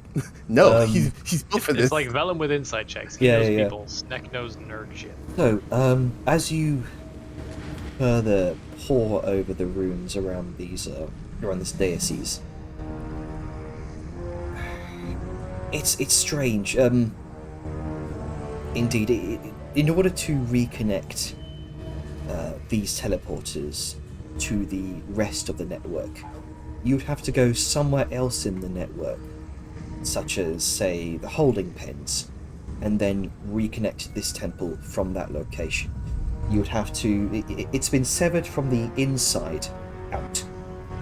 You'd have to reconnect it from the outside in, effectively. But how? And You'd have How to do you go do to it? this other location and then yes, do it. Yeah. so whoever did this has probably had plenty of experience doing this before, which is quite a profound insight, a profound discovery. There's some sort of magically inclined Soras which has experience in reigniting these lost temples. There very likely aren't many of them, and he's done quite a good job of making sure that this portion of the network stays closed to outsiders. Hmm. So if I'm picking up what you're putting down, it's essentially they locked it from the other side. Yeah. So that means Homeboy had to go to 4 different places individually to do this. Hence the reason for the route, motherfucker. Zoomy boy. Or maybe they were just people already there that he could just contact and be like, Contact. hey, do this shit. Mm-hmm. We are on lockdown. Yeah, it's simultaneously doing it, so if he can go to one place really quickly, that means he could contact someone from over a large distance, tell them to shut the other ones, the other 3 simultaneously, and Because it doesn't have to be somebody who knows every in and out. It just has to be somebody who was taught to do a specific thing. yep, and it just takes one motherfucker to fuck shit up. Do you think that? You know what, Dejan? Can you make it so they can't reconnect here? Can you lock them out of this place? I am not. I'm proficient with magic, not runes, but I can give it a shot. Right. Niska will aid. The spell magic. She has a hammer and chisel. Okay. Okay. That will also lend her expertise since, you know, in part-time she's been studying the Waystones as a minor side project of hers, along with, you know, being artificer. All right. In that case, go ahead and give me an Arcana check, Deja. Okay. Remember your bonuses. Mm-hmm. In advantage. Which one are you trying to shut off? The one where Liska is right now. All right. The observatory. So, how do I do these bonuses? Because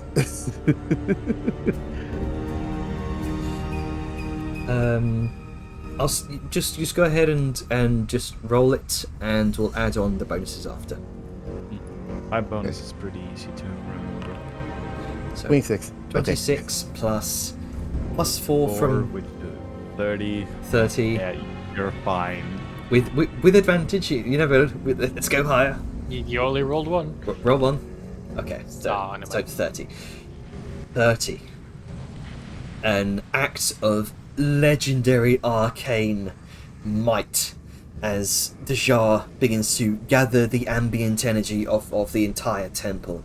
You can all begin to see these small tendrils of ancient magic being drawn from the residual magic that once lay in the runes that Talali broke.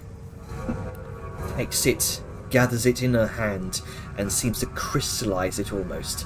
These sort of angular bismuth crystal-like patterns forming between her 2 hands, and she sends it out towards a portion in the ring of one of these rings of runes, and you all hear this shattering sound that almost deafens you, that echoes throughout the entire temple. You all feel this rumbling before this shockwave of arcane energy dissipates throughout the entirety of this teleportation pad. And I'll say with the 30, that ripple echoes and seems to connect towards the others. As the entire temple falls dark. Yay, you don't have to do extra rolls. Nice. I built her for a specific task, and she outperformed with definite help. I just teamwork. Well, that's one less thing to worry about. Now we're not going to get a sudden surprise if we're resting.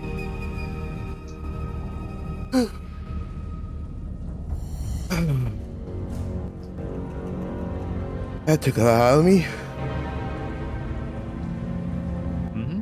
but you did quite good. Yep, and she's Alright. just Quite leaning the hard on her impressive staff. feat, Yeah. lass. Uh, I felt the tingle from that shockwave go up my spine. normally I'm not that lucky with this, but with y'all helped it like cutting through butter. Oh my Oh, goodness. more hands is less work. And speaking of work, should we make camp? Maybe clean up some of these bits.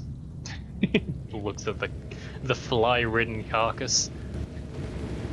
Jar just looks at it and just you may want to take a few steps back real quick. Well, we want to move Disintegrate. He it. Or... just If she has that just- spell slot and didn't use it in the fight, I would be pissed. I do not have that spell. I wish I took that spell, but no. I mean, She see, just- well, the Should've thing learned is it from with help. well, I mean, with the thing is when you're facing something with legendary resistances, disintegrate's a save or suck spell. Fair. So, And like- Yeah. Also, we didn't want to disintegrate the shit we wanted to harvest. he We want this just thing points gone if we're gonna make a nice camp. Yep, just points a finger at the the corpse and shoots a firebolt. Let's see if the gases catch it and burns it. Just gonna blow up the Explode. fucking body. It's like when they Set off a dynamited bomb. that whale carcass on the beach. Just like, this is even worse. Why would you do God, this? Everywhere. Pretty much. So, just cause. It does seem to catch, and gradually the entire corpse, thanks to the well, I mean the gases have already escaped from it, but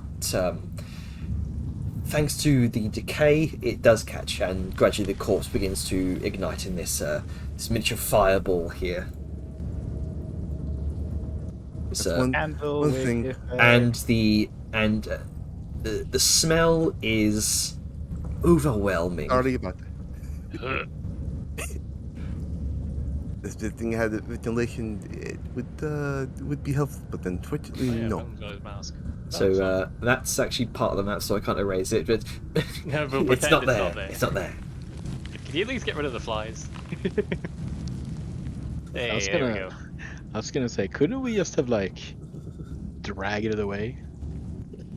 Could have done a lot of things. Could have done a lot of things. The jar was just like, Would fire. have probably fireball. maybe dragged it out or something instead of blowing bits of it everywhere. That's fine. Now the You can't flies just- have an easier time eating it.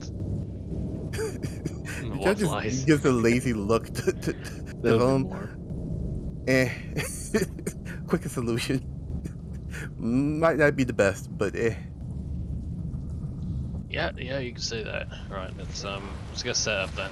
There's some repairs to do. All right, so I have. bring down the tower, Uh, summon that up. We should have just put the tower on the dinosaur. Just smush it. Nah. I mean, where such dinosaur once was. Like sweeping it under the rug. Once Hey. it's burned to charred bones, I mean, it's just nothing but ashes at that point. Dust to dust. We all eat ass. Bell's gonna start setting up his nice little spot to do some work. All right.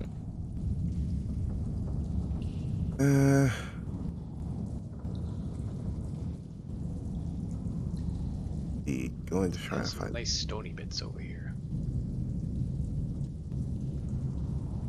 You know what? Fuck it.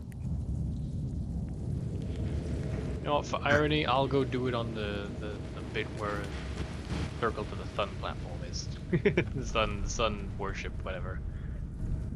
Nice flat bit Sundial. around here. Yeah, sundial. Over here somewhere will do. Oh wait, no, there's a bit down there. Yeah, I'll just do it here. Perfect. Nice flat area. All right. So Yes, what's I'm picky. What about it?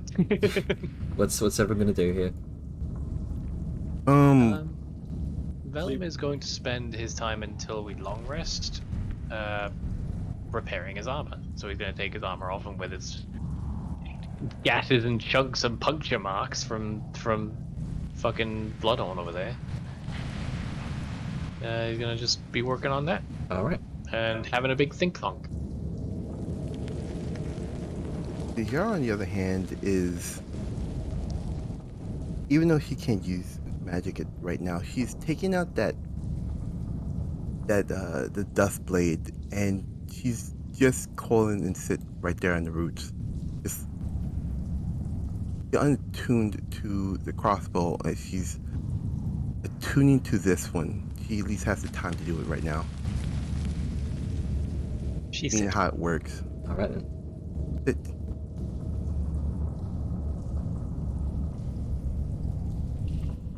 the first time she used a blade longer than a dagger, so it'll be interesting. immediately stab someone. I forget. Has Grunka used his healing kit on Vellum yet?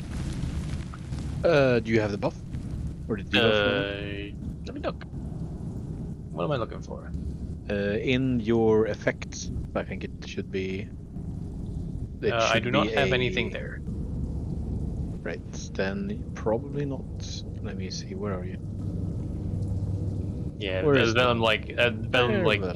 gets his armor off to start work. He just cringes at some of the wounds that he's uncovered. It's like pulling away sticky tape. Like some of the padding underneath just goes. Oh, yeah, man, you gotta do it fast. Just rips off a bit. Ah! Oh, wait, hang on. You should be your intestine. Never put that back. Oh God. Good time at Grunks. I might need a bit of a patch up. Oh, yeah, no worries. I'm gonna need some threads for this. Grunka MD to the rescue. Yeah. Grunk MD. More for flavor, but I do like healing. You know that the intestine is several times longer than you. Did you also know that you don't need all of it? I'd rather keep all of it, thanks. I mean, that's not really an option here. I'm sorry. No. I like this so much. No, it's fine. I've got all my intestines. Like, here, I made a necklace out of the stuff I cut out. It's like, oh, this just needs some needle and thread. So how about those intestines? I got you spare porcelain, and you don't need them, right? You know, I snack my trouble. Dang. Got his intestines off the stegosaurus. I fucking love. Oh, I Yeah. found. Oh, I found these two kidney-shaped objects in you. Do you still need them? Yeah, they Holds look up his spine. It's like, oh, you don't need this, right? You don't need it. Your muscles. Oh my God. You Well, only need being one of patched these. up, Vellum feels better and can actually work. Yeah, oh, you only need one of these. Let me take the other one out. Alright, I need to BRB real quick, so I will Okay. be back. Yeah, give Take me a little moment. bio break, pause here. Yeah, we can pause the recording here if you want to take a quick break. That'd be nice. All right. Alright, piss him if you got him. Right. Okay, we're all back. Right. What y'all doing during this next day of downtime? I know Vellum's making his shield. Yep. Some armor repairs, and then the rest of the time will be shield making. Apparently, Les could be butchering, so All right. that's what she's doing. Fair enough. Bringing her meat around. Also, I think my master crafted is a little bugged. I'm hesitant to use anything. Excuse me. You might have to refresh. I've done it 3 times. Yeah, give it a try. It should still work. Should still work. Just like it's like the button to craft is like craft dialogue dot craft. Hmm. Yeah, well, if it works, it Yes, works. craft. Advantage. Let's see, so what? I have a day and a half of crafting. Oh, I wasted a crit. Ah, well. Yeah, Steel, not fix enough. your- Even though I have plenty of steel. Excuse me. Yeah, I got a tooltip error message. It's like steel, not enough. Did it take up the? Wait, did the error message just pun you? No, I just said that I didn't have enough steel, which It's we, steel, it's not weird enough. because it says that I have it, but Oh. I mean, maybe I didn't have it in my inventory. I Maybe. thought I had it in the bag. Let me check. No, I have steel. All right, so just mark off the resources used there, and I'll just hand you over a shield. Thank you kindly. I didn't want to distract too much attention from it, but We have downtime to do it with. Yeah, anyone who's not harvesting effectively has a full day of downtime. I guess I could boy. probably. full 2 days even. Was it so? You know what? Question: was it still a? Sorry, Spicy, you can go. Wonder about the potion. You go first. I'm thinking about which potion to make. Go ahead.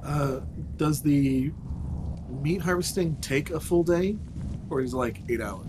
I'd probably say it would take a good like 8 hours. So one work day basically, not the full 24 hours.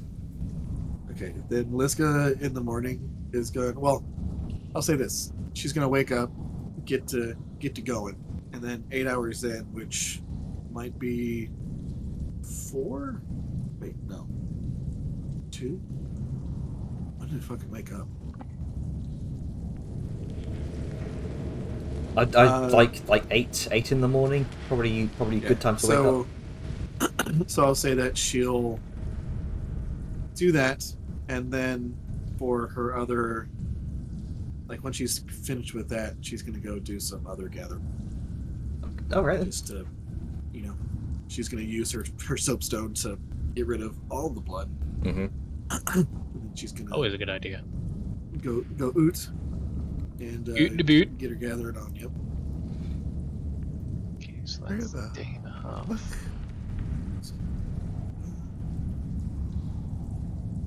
Don't let me do this. Yes. Oh, come on. Nope, That what? sucks. That's Talali. I mean, I think No, it's- they're technically the same for bonuses, but let me check. What we're trying Talali has silver. what are you trying to do, Black Spice? I'm looking at the that potion that I want to make, that primal potion, but it says I need to use the Bloodhorn's heart, and I'm like, what? Yep. You need Bloodhorn's heart to distill it into distilled primal essence. Oh, the heart is a tool. No, it's a larger component which you can make about. For the potion of primal fury, you need 1 vial of water, 20 ley root, 2 distilled primal essences, and 2 vial of Bloodhorn's blood. For a distilled primal essence, you need to turn Bloodhorn's heart into 20 of those essences. Now, I'm really thinking, this is just me, that I don't mess with the heart because some of us, I think we need to get paid for this? Question mark? Mhm. No, entire. Yeah, so Oh, I'm important. not. I mean, okay, I'm not messing with if Bloodhorn returns in a different form because of the essence thing that got away, Then we Maybe can make select potions. Liska. Yeah, because The contract calls for 10 vials of blood, 3 horns, 50 teeth, and 2 eyeballs. Nothing about a heart. There's, really? don't think there's any specific liver. I don't think there's any specific organs that are pulled out No. aside from the eyes, oh, okay. and technically the scales because your skin's an organ. Yeah, Hey, I don't think Janet, that. I I can't don't think select heart. Liska. Sorry? I don't think heart goes into any of the recipes. I cannot select Liska. Oh dear. Let me. Wait, Yeah. Not allowing, technically. I'm gonna delete Liska, and then No. I'll put it back on. There you go. Try that. What was I going to say? Hold on. Things kind of froze for a second. I'll tell you in a minute. So, what was I going to say? Yeah. I mean, Liska 100% has like all the things. Let me, as soon as shit gets unfrozen, let me make a list of what is off limits and everything else that, or I guess I'll make one that what y'all can fuck around with. Makes sense. Okay, because Better to be sure. What the- it's gonna I'm- take me you 2 know work what? weeks I'm even. gonna reload because it is for Zoza. Peculiar. Oh, make sure everyone hit your long rest button. Oh, right, yeah. Yeah, that I might was still help. aware. Please do that. Very importante. You want to get healed up? You know what? Fuck it. Why is it... Game, hello? Hello? There we go. I don't know why it had me roll a hit die. I should have max hit die, how dare you. Some Well, reason I guess I'm you gonna need should- down a hit die today. I'm gonna get this hit die back anyway, so might as well. I can fix it. Good. Why is there no light? What do you mean? I can't see any Yeah. light on the scene. Well, that's because there is no light except for Vellum. Oh, And Liska got deleted. there you go. Ah, You were behind a wall. Yeah, because when the magic got deactivated, all those lights went off. So You were at the wrong elevation. That's why you're behind a wall. bruh. is behind wall. Why can't I see anything?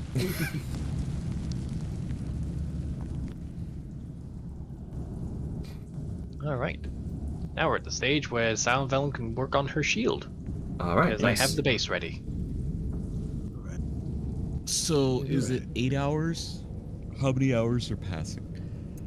So 2 days to harvest all of Bloodhorn, and harvest all of Bloodhorn.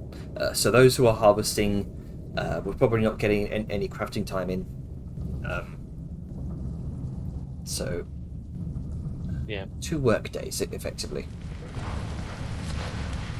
Yeah. And Vellum is no harvester, so he is going to be working. Am I counted as harvesting or no? You said you were harvesting. You were helping to harvest with like the blood, the liver, that sort of thing. Okay, That was so day- that that didn't was day happen in one. one day. Yeah, that was day one. I don't think Yeah. Angus, like, Liska knows how to field strip a body. Mhm. Like, she can do this by herself. Yeah. So Angus would have 1 work day to work on crafting stuff. Okay. So the crafting Vellum is doing is while we were harvesting the meat Yes. same day of the fight, and then there's okay, awesome. I was a little confused on my timeline.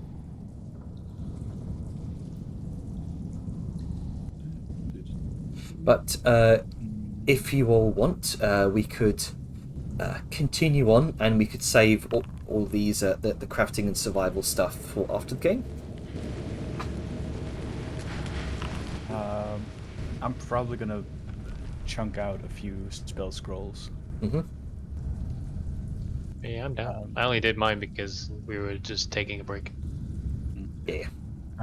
But you gotta remember, Yeah, let's get I do stuff. speed crafting with magic stuff, so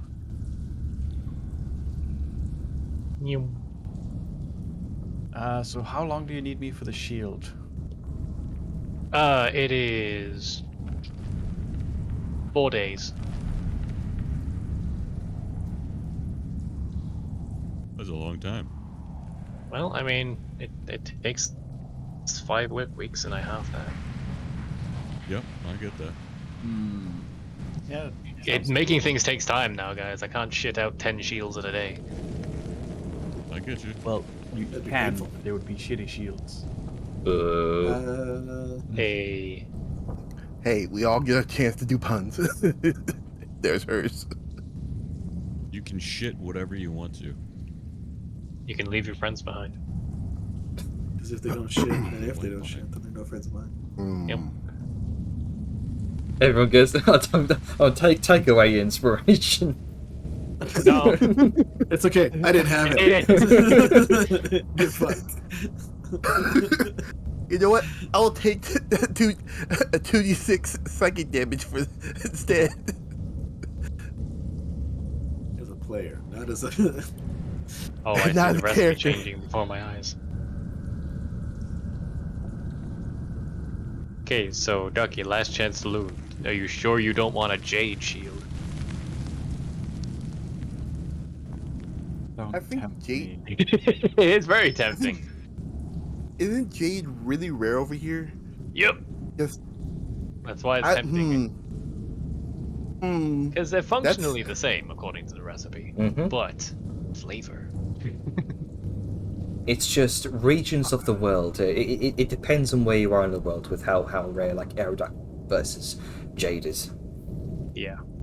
And like, Makes depending sense. on how you adapt them, they perform the same. Yeah, effectively. We've got Alright. more erudite than jade, so we can still just do erudite. But like, once we started making it, that's it. That's what's gonna be made. All right, how much jade do you actually need for the shield? 2 pounds. It's 2 pounds of either material. And how much jade do you have? I think I have a chunk laying around here somewhere. Let me check. Because I do have some jade, but it's like 0.3 of a pound. Really? Ooh. We may not even have enough then. I have a singular pound of infused jade. Yeah, infused jade I do have enough of, but I'm saving that because it is infused jade. It's your item. It's up to you. Go with just regular erudite. Can do. Okay, so When we get time, that'll be our project for the go-to. Right then. So I it's get gonna be it's still I'm complaining with myself on what to do. So much. I mean, Well- if you're having trouble thinking of it now, we could save it to after the session. Just to say that you've Yeah. made the rolls and done it. God, I'll think of what it is that I'm going to do because god damn it. Sure. Yeah, just bank that time for now, and then Mhm. after session we can run over it. Yeah. We usually just kind of save the crafting rolls for after the session anyway. Yeah. Okay. Let's Because just still is. go ahead. I want to do a roleplay moment real quick. Yeah, go ahead. Let's get this is still still words. Holy shit. Deboning the boy. Yeah, deboning the boy. Wow, my brain just could not process that. Yeah, but all right. Do you have a moment? She just kind of like stands up, like stretches, her back. It's like, yes. What can I help you with, John? Holding the Duskblade hilt. Could you teach me how to wield a sword?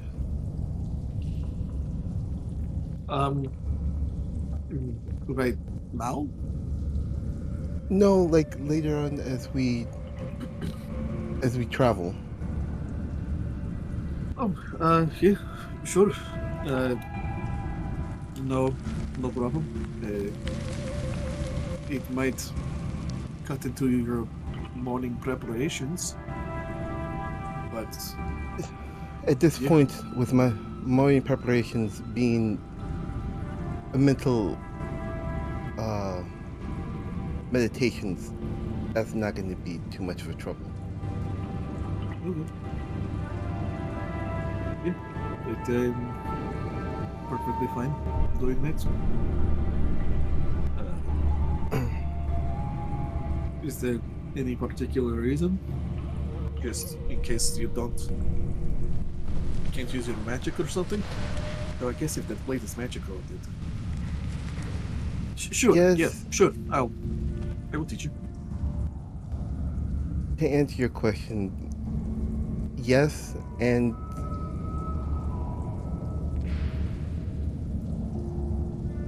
I want to use this blade. I guess, considering the incident that happened during the waterfall, I rather feel better if someone. I can use a dagger. That's not a problem. It's just I think teaching when not to do it reflectively. He just stops for a moment. Reflectively. Reflexively? Yes. Why? I'm tired. That's gotta be it. I'm tired. It's alright. We went through a lot of very, a very strenuous thing, taking down giant fucking magical dinosaur. Yeah. I also didn't want to make sure that I want to prove something, at least to myself, that pause this for a minute.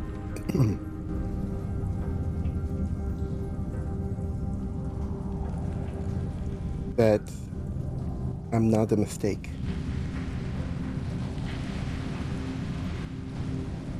Yeah, come again? If you're not a mistake? What do you Yes, mean? when you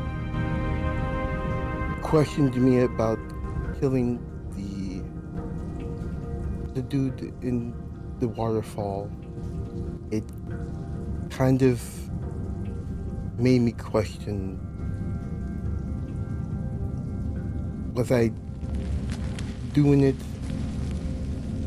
out of fear, or was I doing it to prove a point? I don't know. I was thinking I was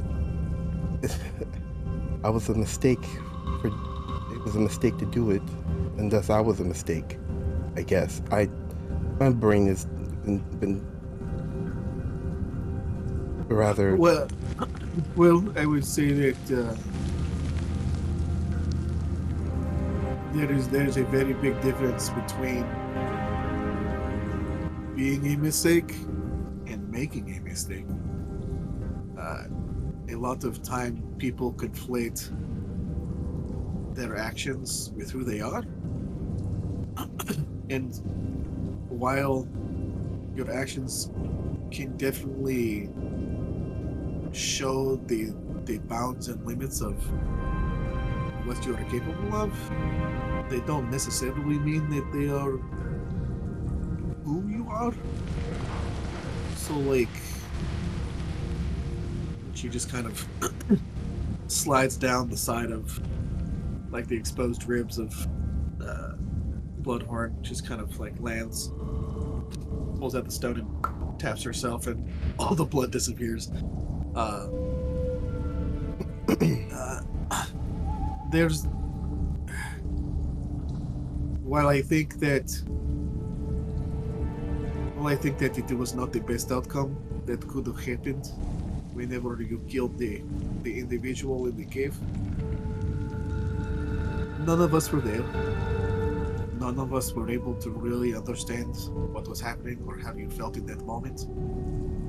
And while, again, it was not the best outcome, you are the one that had to make the decision in the moment. If you're worried about having... If you're worried about your ability to make those decisions in the moment, like if you're, instead of falling back on more, how you say it, Trayton? In more, if you want to fall back on more logical or non-reactionary means, I can help you with that. Just kind of train you to not go basically on instinct to, fight or flight, or perhaps be able to, in the moment, make a conscious decision of like, hey, perhaps I need to subdue this person instead of outright kill him. Because from what I understand, you originally were, yeah, maybe assassin is too strong a word, but you were made to hunt down magic casters. Yes. Yes, essentially mage hunter. Yes. So, I mean, I could definitely understand the the instinct too. If you're dealing with someone who can cast devastating spells, to go for a kill before you perhaps let them do something that can disintegrate you. And you know, that is again an understandable instinct to have, but not everybody is magic man. So if you want to have a bit more rote memory, like memorization, muscle memory of subdue instead of kill, we can work on that. That is doable. I very much would appreciate working on that. I don't always want to do what I did, and even though it's understandable with my occupation, I don't want to constantly Be killing. is looking for. Yeah, it's reminded me of someone that took pleasure in it too much. He often did it as an excuse, but less than to play. You know. No, it's okay. You do not have to explain yourself to me. I am happy to help. I am happy to help and give you directions on the path of less killing. I do appreciate that. And do you want to do it with Matt? Like I can make you somewhat proficient in the sword you have. Though I do not see a blade, just a hilt. Is that like Wellum's sword? It kind of, but and she says the magic word and it instead of lights up, everything goes dark. Just within. There is this where you've seen before Vellum emitting this long blade of light from this golden hilt. You just see this absence of such, the absence of light as it just seems to drink in the light around it. Okay, Liska doesn't have any questions about that. Yep. It's like, aren't you a follower of the Sun God? She's like, oh, that is interesting. I don't. Can I see it for a second? Sure, and she hands it off to Liska. Does it remain shadow swordy? At the thing. See here. Let me get my notes here real quick. Yeah, the shadow, the blade that seems to be crafted from this void of light seems to remain. She's going to do a couple of quick, just testing slashes and parries, thrusts. Just get a feel for the weight. Does it have any weight in the blade? The blade just feels like it weighs nothing. Okay. Jar sees her do this, and then she gets kind of like a frown on her face, and then she's like, huh. Okay. And then she just hands it back to the jar. It's like that. I mean, the fact that it does not have weight is a bit. It is an obstacle we will have to overcome, but it is not something that will really do anything to hinder us. So it is just, I also like, have I think during the time in Mortarbog, I picked up a regular sword so I can use that one instead of this one. And that's okay. I mean, I this think any weapon that you want to, I would suggest you train in the weapon that you wish to use. Okay. Otherwise, it is like you. Like if I train you how to use a mace, it is very different than how you use a sword. Yeah, so also she notes this one cuts, but it doesn't cut. He points to the shadow blade. It cuts blood vessels. From my understanding of this. That's That's what all swords do. No, I mean you. oh hey, I guess I don't care if you ignore that.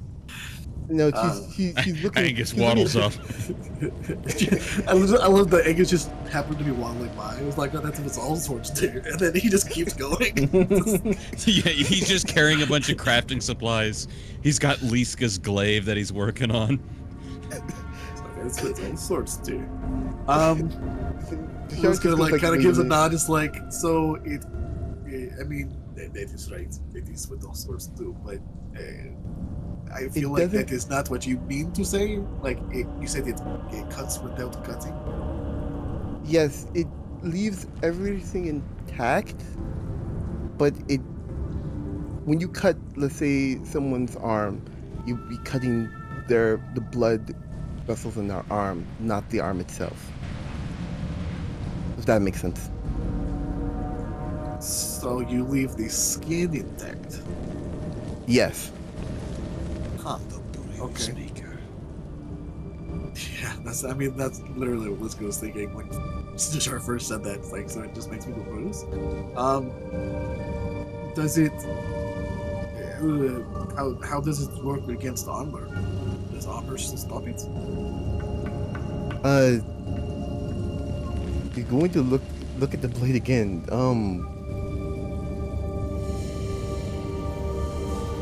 Liska's gonna reach forward and like see if she can pinch the blade. Like, does it have a physical? Is it physical?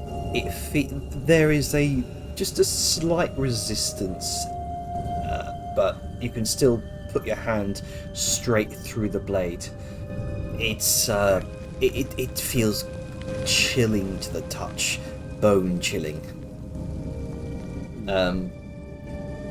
She's Just gonna go kind and of make like- me just a Constitution saving throw, please. Sure. Okay, yeah, easy enough. You kind of Liska probably the only person who can do that in this party. yeah. Just You, be you, like- you briefly kind of clench your hand around the shadowy blade.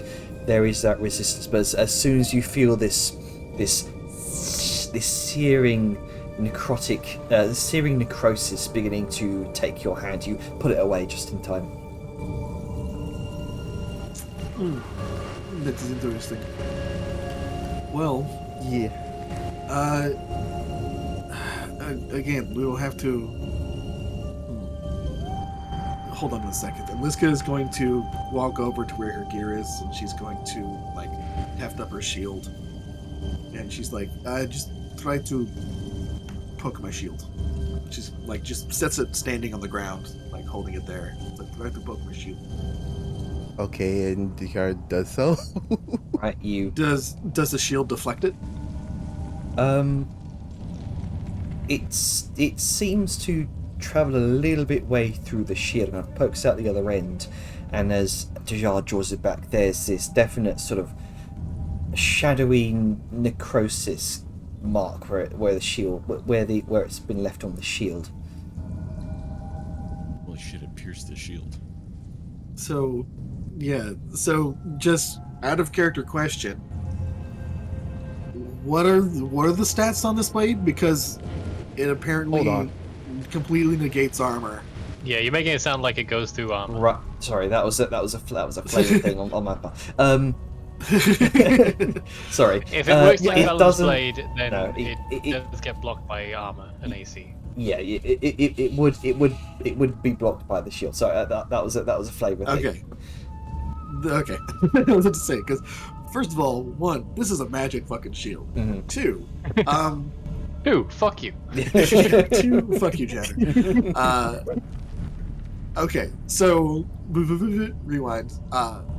She's like, okay, that is good to know because if it goes straight through armor, that is a very different.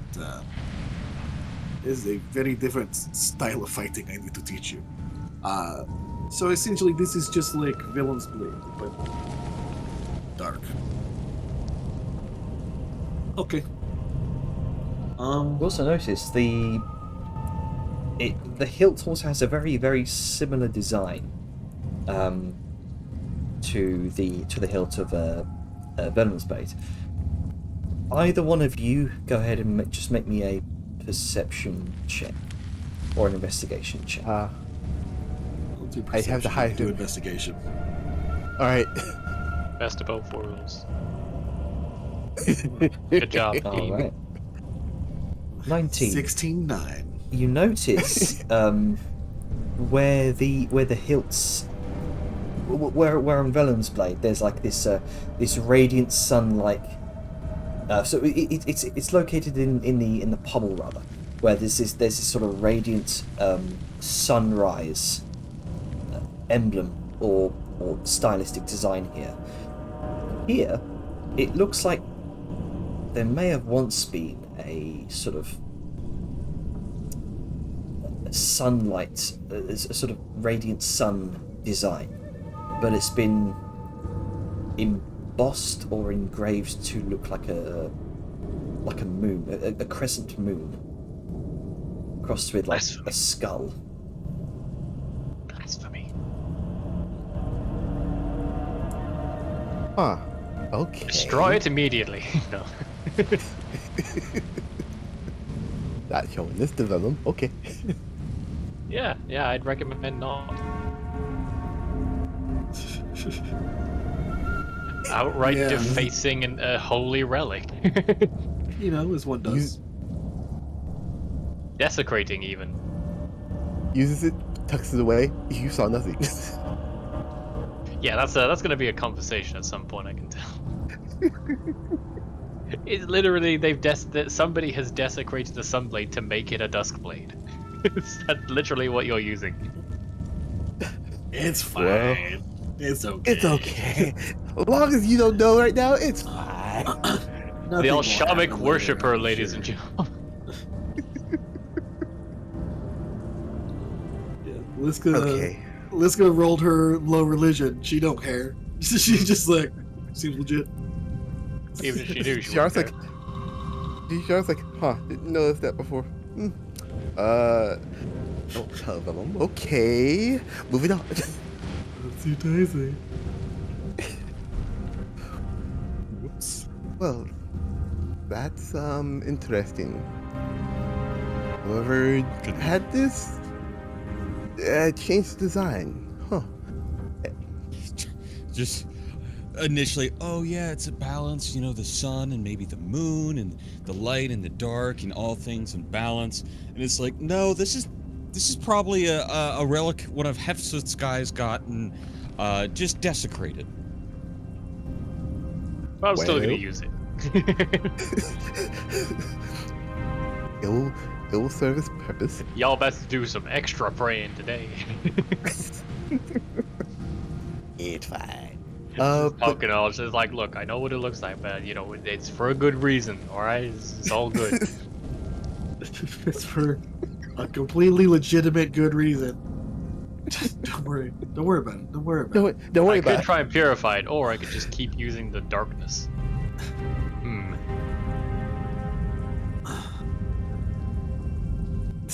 You just fucking quote Lord of the Rings in the chat. Oh my god. So yeah, Okay, I mean, that's good. it's a very shadow. Oh wow, you can actually cast Shadow of Mortal from that. That actually is a really good weapon. Yeah. Oh, holy shit. What's Shadow of Mortal again? Shadow Mortal, it's a very good buff. It allows you to essentially, whenever you hit somebody, or whenever someone hits you, the shadows around you deal damage to them. Yeah. Oh, so like a Oh. shadowy fucking hellish Fire rebuke. shields. Yeah, or that too, yeah. Yeah. Link Really is dope. broken on anyway, so I couldn't even read it if I wanted to. I can probably fix that while you're talking. So continue. Okay. But yeah, that's. Well, in character. Yeah, I'm not gonna show this to Vellum anytime soon. He already has Why? enough on his plate. Look, he points to the hilt and the bottom of it. Someone essentially desecrated what was essentially a sunblade to be this. Oh. Are you okay to use it then? Like, does that not bother Yes. you? It doesn't really bother me. I've done some things that Vellum would probably have a screwed up face on, like a sourpuss face, a sour face. I can't drag tongue. Fucking. Anyway, So, I mean, it is your religious beliefs. Hey, who am I to judge? But I will say this, just as a friend to friend. Perhaps if you feel like you have to hide it from him, probably not a good thing.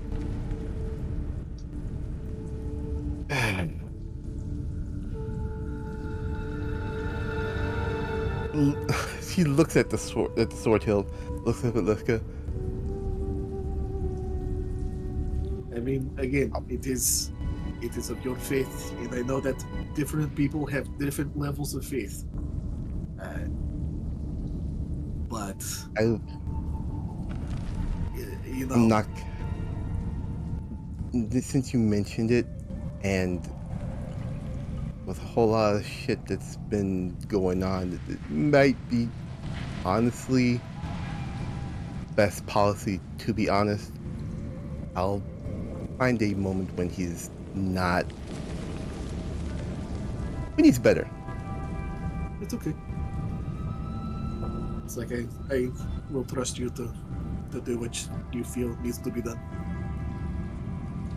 But yes, to kind of circle back around, I will help train you in the martial combats.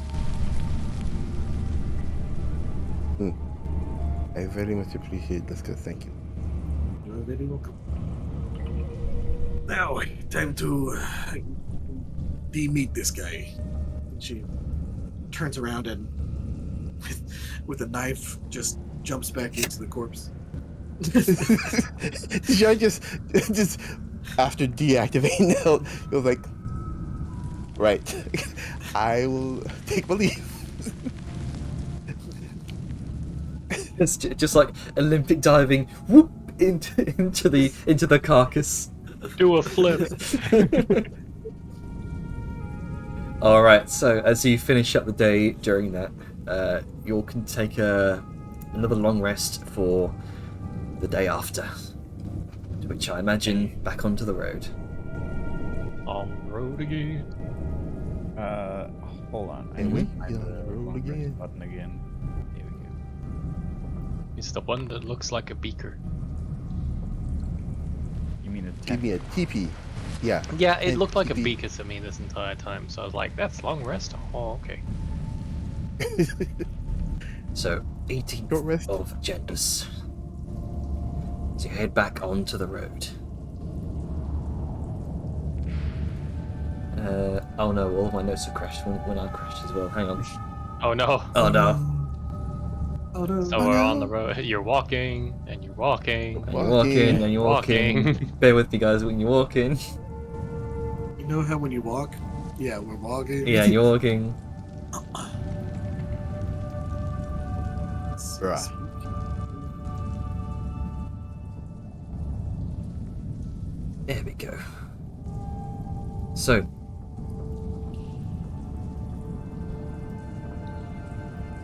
Travel Tanzan Wilds. Here we go.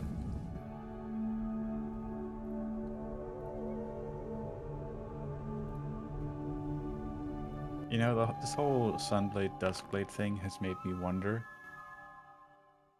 If we have the Sunblade, which is pure light, we have the Duskblade, which represents the setting sun. Would there be a Dawnblade? Maybe. Now we're It getting also into could be a nitty-gritty. Nightblade. Yeah, because it would be cool to dual wield like a Dawn and Duskblade. Would be interesting.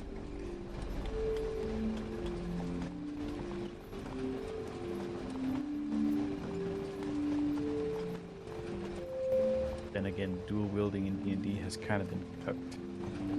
Yeah, it's pretty shitty. It's the reason I never used the dual wielding function of the Sunblade.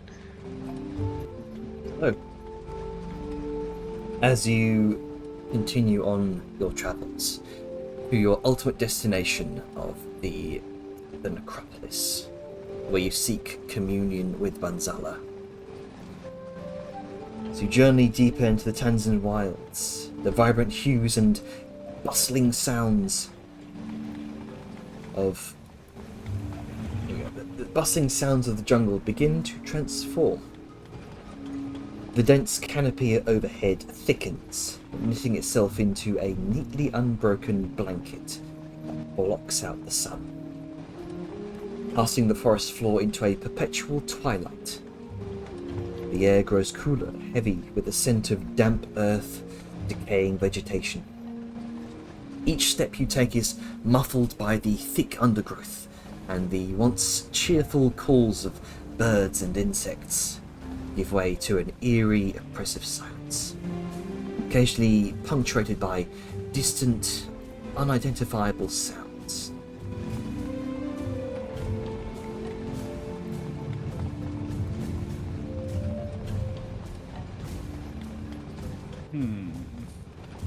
Surely nothing bad is going to happen. What could go This is wrong? fine. This is fine. Worry about it. I will say that Talali's gonna start kind of being the lead at this point. Being what? She's gonna be the lead at this point. Okay. As opposed to Weska. Yeah, this is more Talali's territory. After hours of trekking through this increasingly foreboding landscape, you notice subtle changes in your surroundings. The trees, tall and straight in the wilds, become gnarled and twisted as if tormented by some unseen force.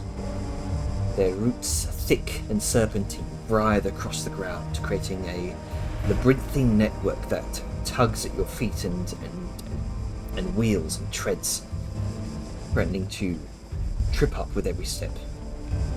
The vegetation grows more sparse, replaced by dark patches of stagnant water, and clusters of bioluminescent fungi that emit a ghostly glow, casting these eerie shadows.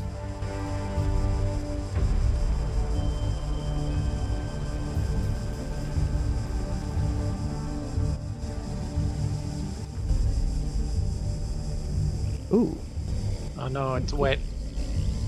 Swamp. it's fine. Swampy. Swamp. As the day progresses, the dense jungle gradually gives way to the Tanzan swamplands.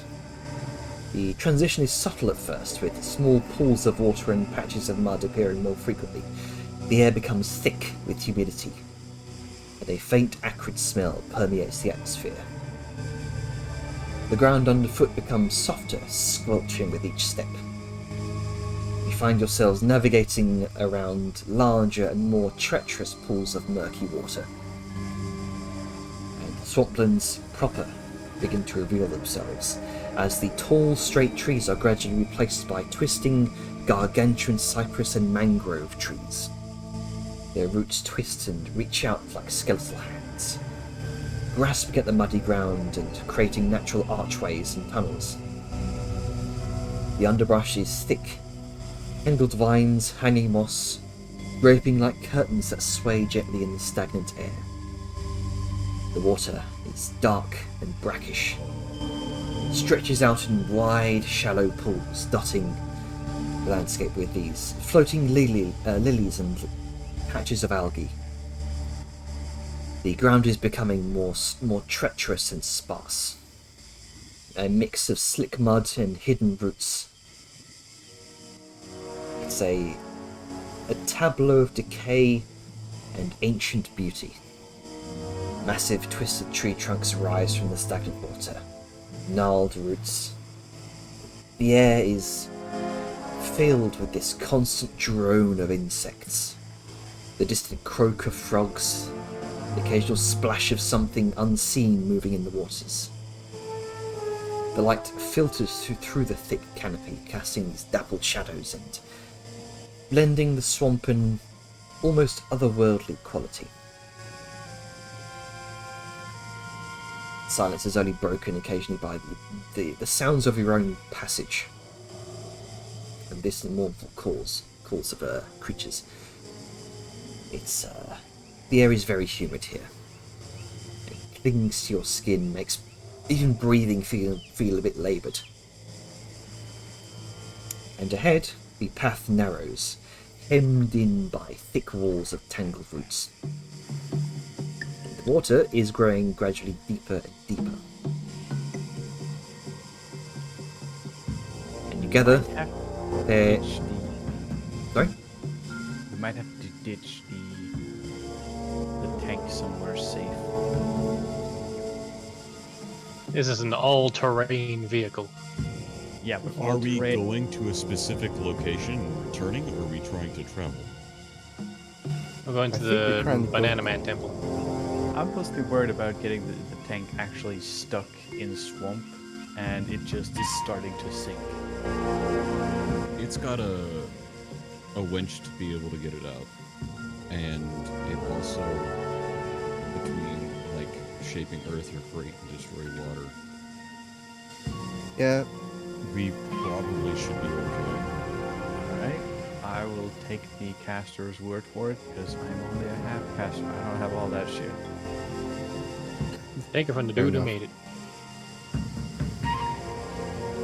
As the day wears on... Oh, sorry, someone want to talk? no. Right.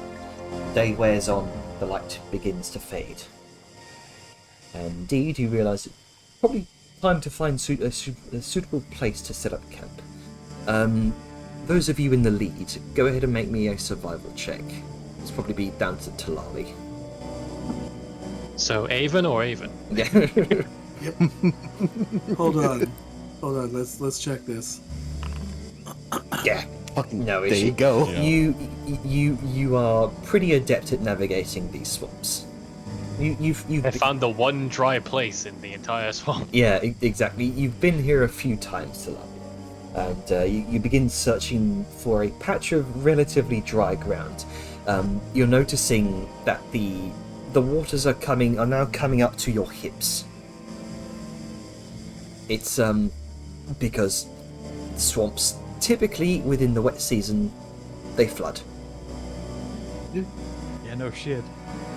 Is it the wet season in December? Yeah, it is the wet season. Got it. Yeah, you search for a patch of relatively dry ground. For most people, it's a task easier said than done in terms of swamplands while it is in the wet season.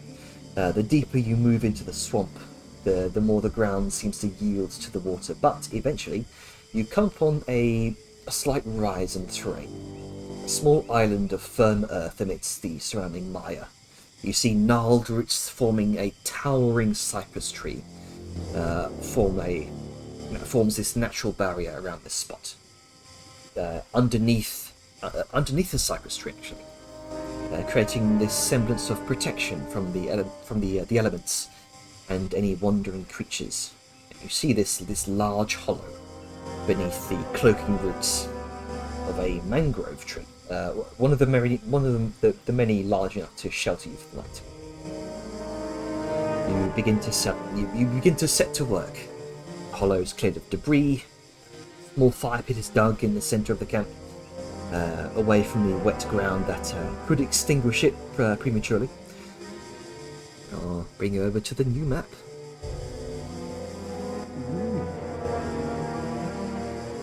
Fancy Fine. new camp.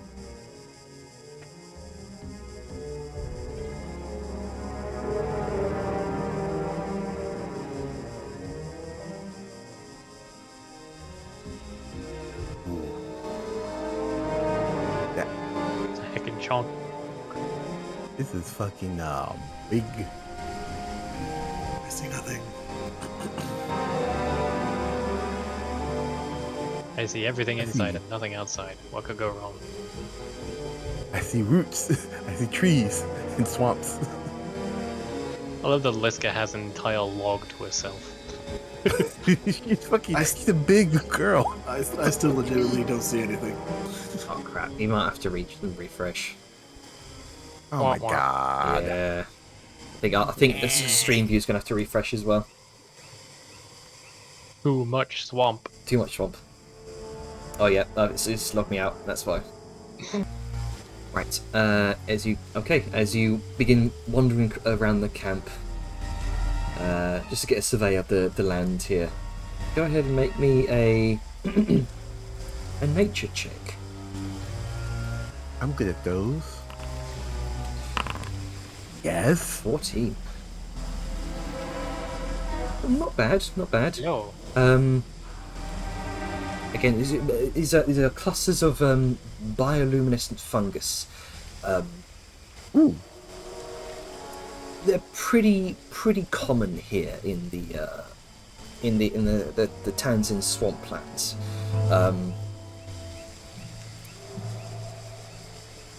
These are called lumen cap,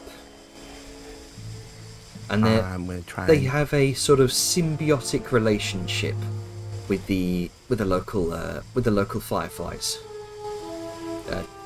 Huh. Tanzan fireflies. They're pretty common all throughout Tanzania here, but most common in the swamplands. I'm gonna try and take a few of the fungi. Sure. All right, just make me a couple checks with your, just a check with your herbalism kit. Okie For dokie. funsies. Like herbalism with some getting some fungi. Oh. Okay. Crits. So I was going to do 1d10, but with that, I'll give you 17 luminicap mushrooms. I'll give that to you after Yeah, the we- game. Nice. I wasn't expecting. Just takes a knife and just scrapes along the entire Yeah, bit. yeah. It's like The glowing blue fireflies just scatter as you shovel a long route of these luminicap mushrooms into your back. Because you ruin an entire environment. I was just trying to do it's like she tries to make a small incision to get one and just I didn't. It's all it's just all attached, so you just like stick it in and pull it up. It just goes. All I'm picturing much. now is the shark comes back, except her hands are like full on glowing. Yeah, It's like, there's this sort of smeared mycelial residue that she has in her hands now. wasn't expecting this. Okay. I don't want to. You know what? She goes into her uses Mage's hand to go into her bag and get a vial to try and scrape as much as off she Okay. can off her hands. This is fine. Prestidigitate the rest. Okay, this is cool. This is fine. Totally fine. Could have been worse. That was Could good. have been worse.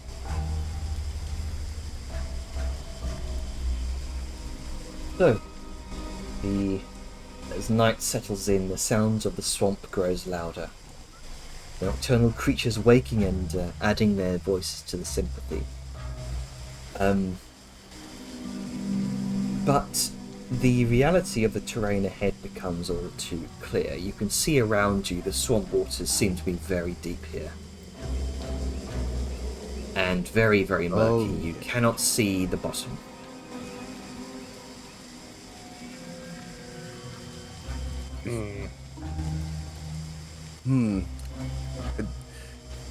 Tempting to see, just take a stone and just bloop. But Can I put water walk on the tank? I mean, Not a creature. damn. Wait a minute. Hold on. I mean, we could potentially make that a sort of upgrade thing for it. No, that's not what I want. Futons.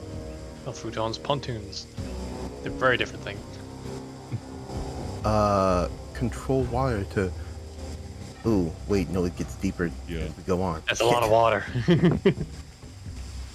Fuck. Witzel seems to kind of squint around through the dense mist. You've got a fairly high passive insight with your tattoo now, Angus. He seems fairly familiar with these surroundings. He kind of squints and wipes the sweat from his brow, looking around with a mix of nostalgia and alertness, and he kind of speaks up for a moment. These are outskirts. I do recognize them. is that right? I was here years ago. I couldn't help but listening to your conversation about your, what did you call it, your tank?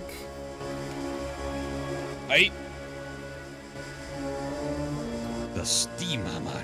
He just kind of smacks the side of it.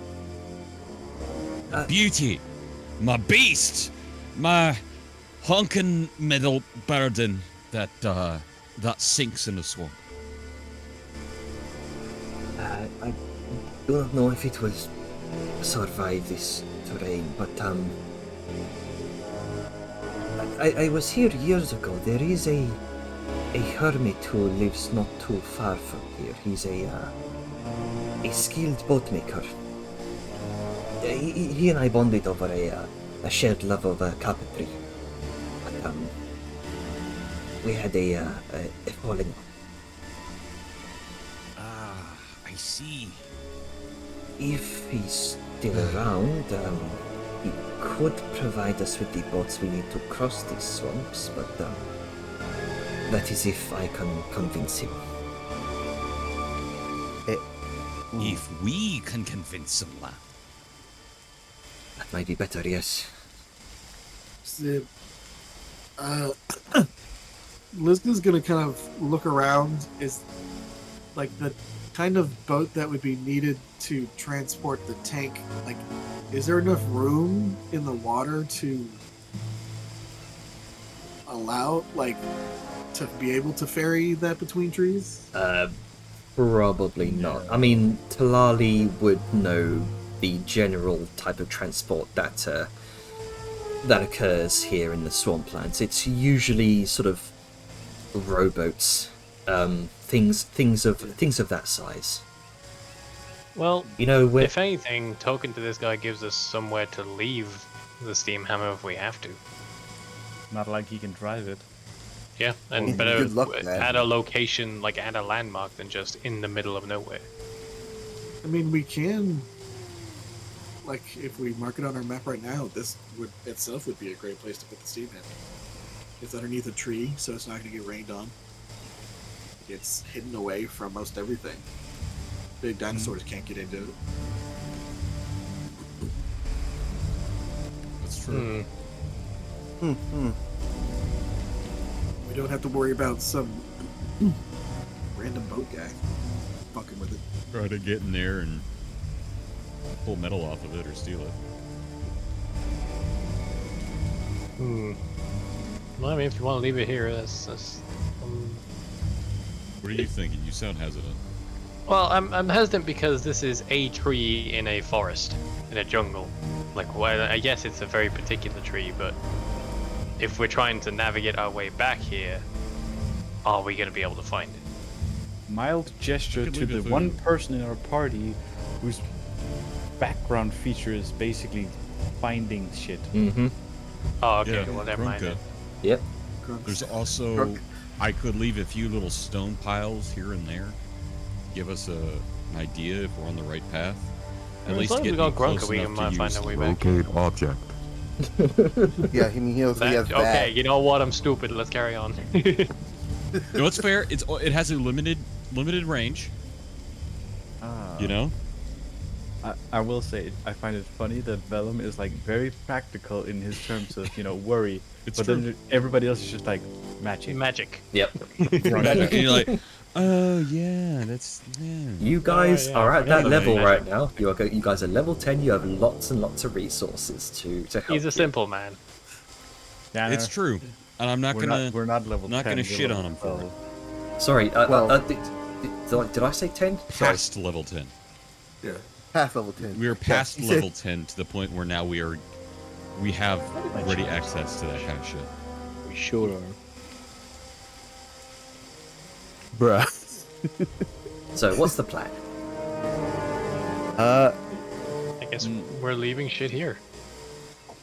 except for the the steam hammer? tower? Yeah, the tower. No, yeah, tower's coming with us. That's portable, but like, And depending on, yeah. I think the biggest issue with the tower would be,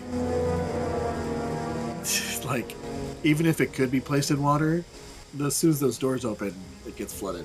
Like, Yeah. So- Another thing we have to worry about is, one, we have Vadna with us, and, the trader guy, which means those two probably need someplace safe to take shelter. I well, can. we may not have essentially many take- opportunities. Sorry, go on, Thomas. I can essentially take care of that if need be. I do have my little dome cast ritually, so that's no problem. So, I mean, how high is this water getting? when we stopped, it was at Talali's hips. So, So like Angus would drown. almost to my collarbone. Yeah, and Yeah, given the something weight like you're that, yeah. throwing around, you'd probably sink too. Yeah. I am And incredibly heavy, plus I'm carrying a bunch of gear and heavy armor. I am non-buoyant. I know Liska can. So I think the thing right now is, even though we would be able to take the steam hammer, it still might be a good idea to go to the boat maker, just so we can have like canoes and stuff to transport people.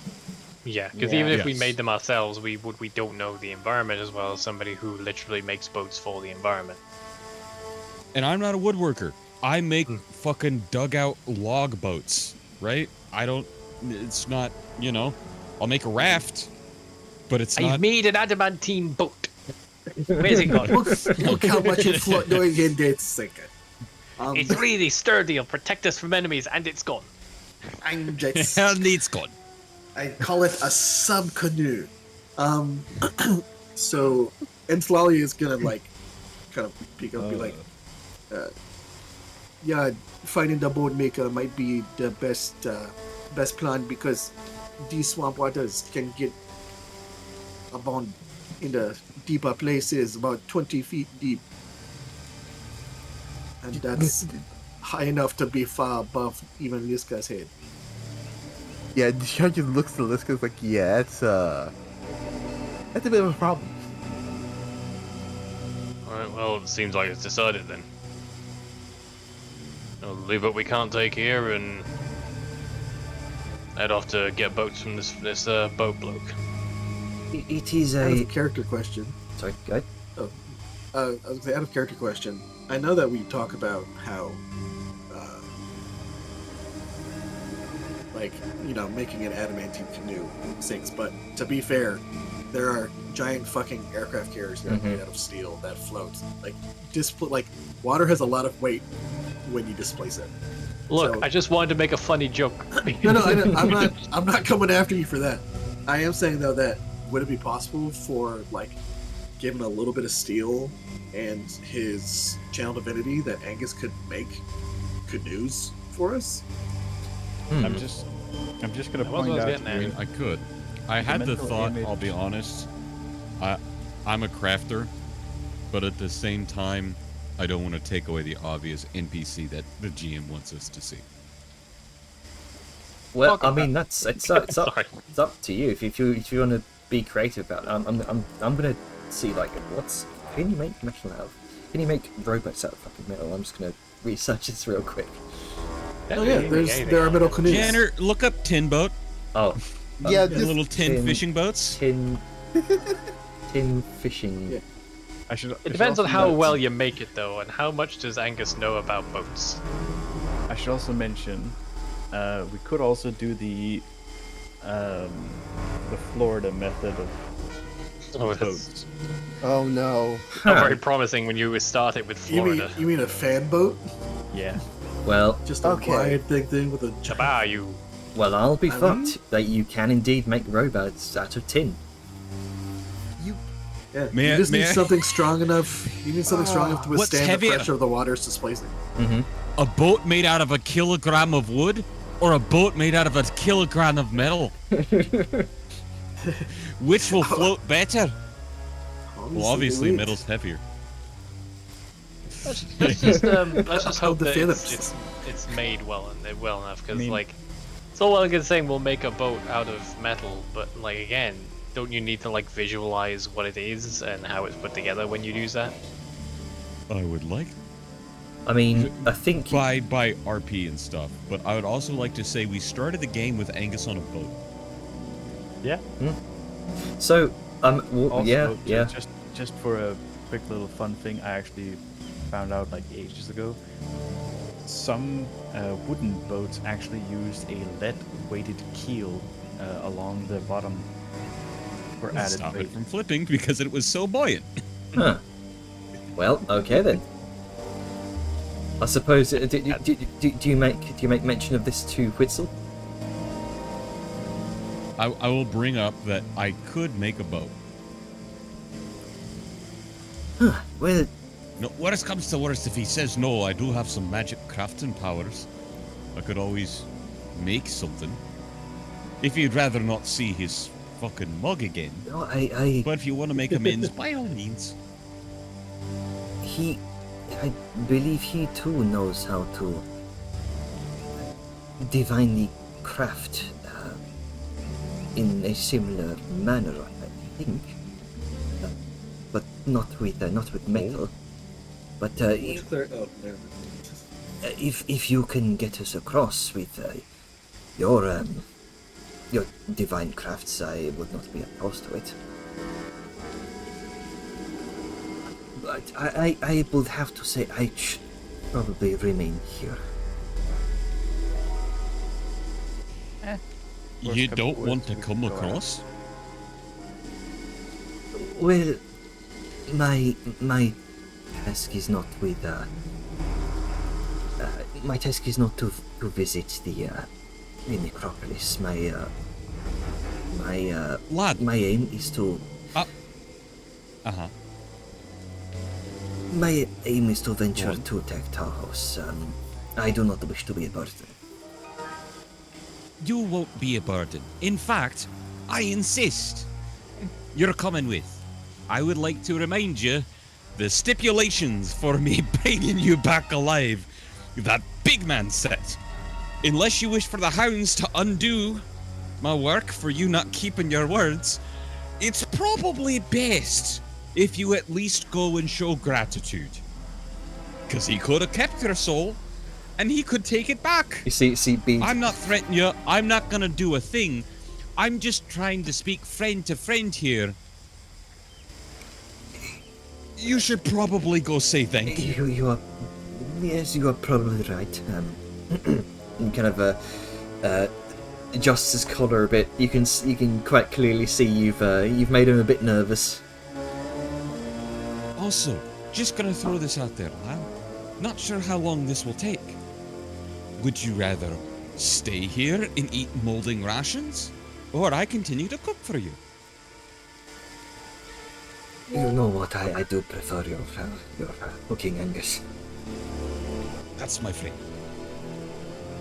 It might be an inconvenience, but sometimes that's what a man's got to do. I thank you for your company, and well, Godspeed. You have Smacks him on the side. you have done so much for me. I cannot possibly repay you in full. Thou just slightly leans into his other side and just goes, just tell him his cooking is good. Seriously. But it is good. I know, but tell him, because he will live off it forever. Kind of turns back towards you, Angus. Your cooking is good.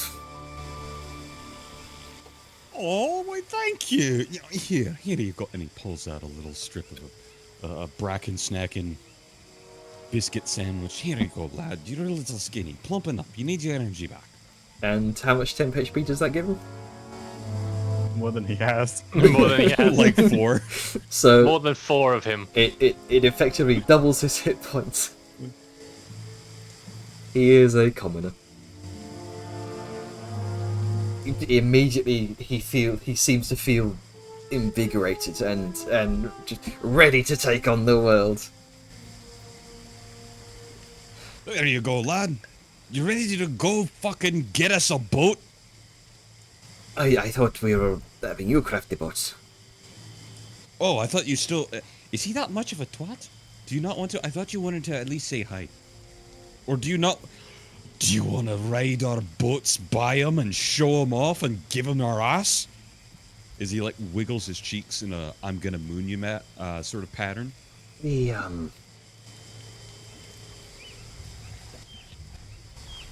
well, we were close friends, old Antozul and I. We spent countless hours crafting boats, small totems, sharing stories. We didn't leave on the best of terms. We disagreed on the best way to build a particularly challenging vessel. Antozul, stubborn as a thunder beast, he insisted on using a design passed down through his family for generations. I was younger, eager to innovate, wanted to try a new approach. Our argument grew heated. Words were exchanged. Antozul accused me of disrespecting his heritage, and I, in my frustration, called him an old fool. And he told me to leave. What was his last name again? Antozul. An Antozul. Antozul. A-N-T. O-Zul. O-Zu. Z-U-L. Antozul. Antozul. Fuck it, I'll just put it in the party chat. Antozul. Oh, that's the Right. wrong place. Let's go Lord of the say Rings hi. again. Yeah. That's not a way for us to leave off. Either on calling someone an old fool or disrespecting heritage or the like. You know? And sometimes you can be an old stubborn fool and you don't have the ways to innovate. Well, Just because someone wants to use an old way doesn't necessarily mean it's the right way. I mean, well, that was Nothing's right about leaving it as it is. that was the last time I spoke to him. If I know old Antozul, he can hold a grudge. I was just lightly looking Is this lad a back. dwarf? No, he's not a dwarf. Huh. But I don't. I think I'm gonna like him. I do not want to overshadow your crafting achievements. No. I need to learn. I would be humbled and grateful to learn from this man and the lessons of his ancestors. I'd also love to help you rebuild an old friendship because, well, some things aren't worth losing. Let's go find this lad. See this? Let's set this right, regardless if he builds a boat or not, and at least get you back a friend. Or at least not leave with a sore spot for an enemy, eh? You see his shoulders kind of sag a bit. He's definitely not looking forward to this reunion. I know. Very well. Is everyone else okay with this? Yep, makes no two ways to me. On one hand, we can get boats from him if it goes well. On the other hand, Angus can make boats. I suppose we can get either both way. either, but yes. Well, Best case scenario, you get your friend back. Worst case scenario, well, You know he still hates you. I suppose. But perhaps it is best waiting until morning.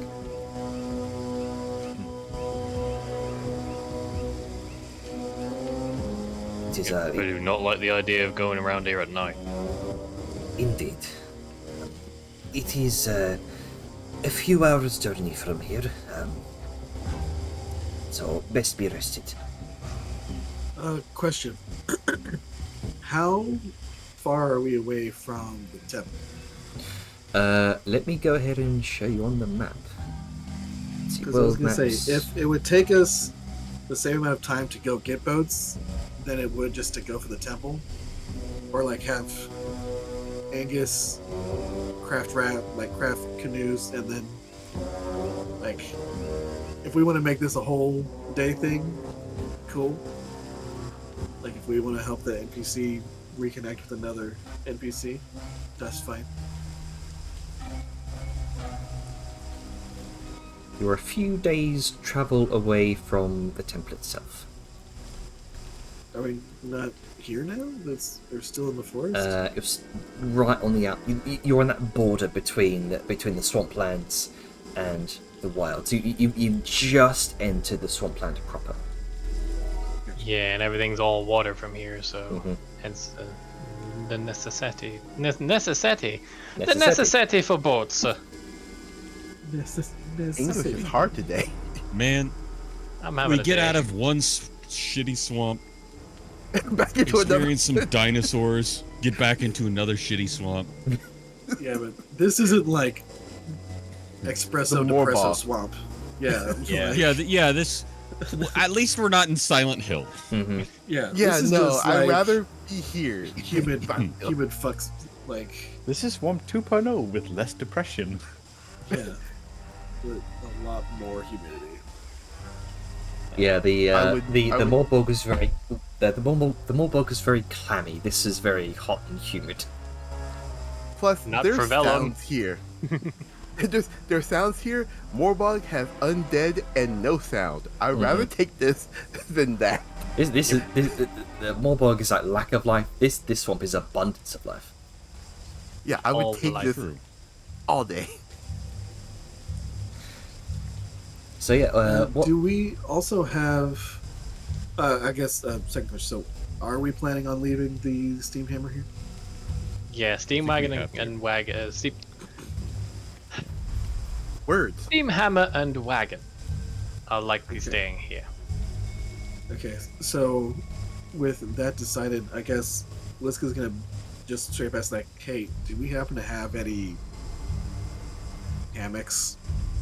Like, do we happen to have anything that would allow us to sleep above the water? In case we can't find, dry places like this.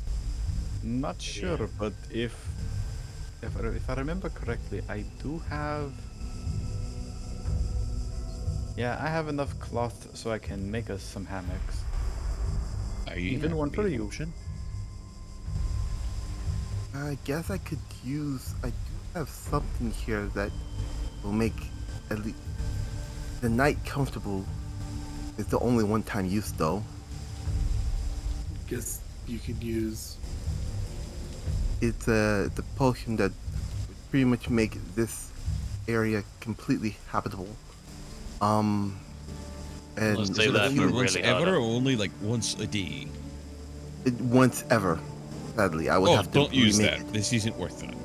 Let's save that for if we're like stuck in a volcano. What's the odds of that? But yeah, Knowing us, pretty high. Yeah. Yeah. I hate the fact that you're right. Talali just It's kind of only a like, matter of time.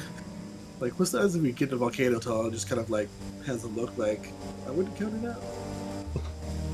Okay, so I have an He's idea. like, I know where volcanoes are. We have a few. So I was just shooting Talali a glance like, yeah, this is the usual for us. We could put the tower atop a massive tree. Well, we'll have the tower if Tree house. if we can put the tower down. We can, we will, but like on the off chance. What if we? I'm saying if. Aye, go on. What if we have like?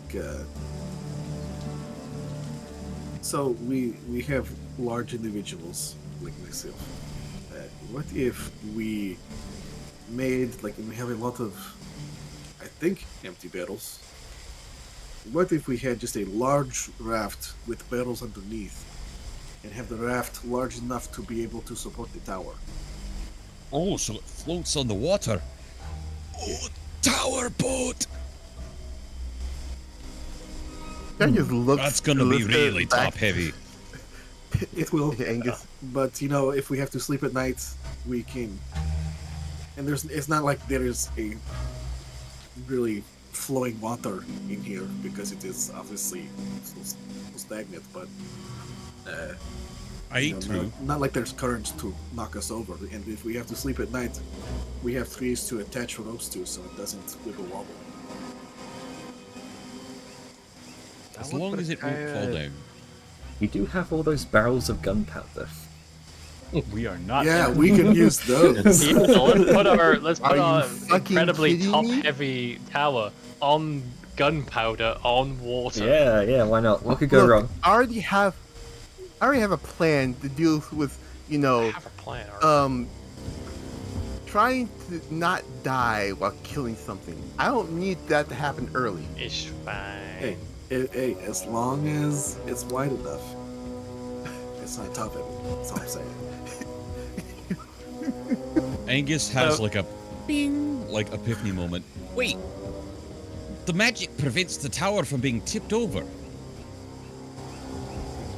We don't have to worry about that. That was very specific. We can just put it on a raft. Well, actually, again, we probably can't fit through the trees. If it gets Oh yeah, I'm 20 gonna say, how tall are these trees, Janet? Oh, these are quite large. You can the one you're under right now is about 100 feet tall. I was about to Jeez. say, like, if Yeah. Liske can fit under them in this little cave. Oh, thing. this hollow. It's about Yeah. about 20 feet tall. Yeah, like, if Liske can fit comfortably inside them, the trees are, and I'm literally just pointing upward, that tall. Massive. Yeah. So we should be able to. I don't think there will be any branches or anything that like would come close to the top of the tower. And if it's magically bound to stay upright, that actually might be the best course of action. Aye. There we go. Figured it out. Actual That question could for work you, quite Angus. well for us. Aye, lass. The tower, when you anchor it to something, does it anchor it to the position or the object?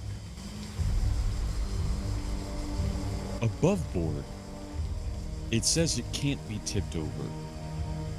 From my Think- understanding, it can't really be moved. I think we had this discussion about the about like pulling it along with a pulling it along with the caravan and like a wheeled platform.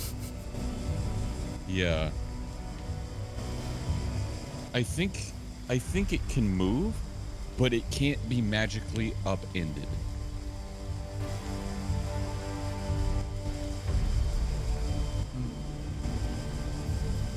Only one way to find it. Nothing ventured, nothing gained, I guess. So, like, if you want to try and do this, you'd have to make quite a large platform for it. I don't think we'd be able to, and the whole reason why I'm saying this is going to be the same size or larger as the steam hammer, which we have to leave behind because it's going to too be big to put on a raft. it's going to be larger than the steam hammer, and Plus, we'd have to navigate waterways, and then all But you going could to get be big narrow. open areas. Yeah. Nice thought, but we'll just have to be opportune with our placing. Yeah. So I guess just, or either that, or just again hammocks. Yeah. yeah, I mean, you could find, like, if you wanted to purely like a rest place, you could find an area of water that's large enough for you to place this platform on, and then the tower.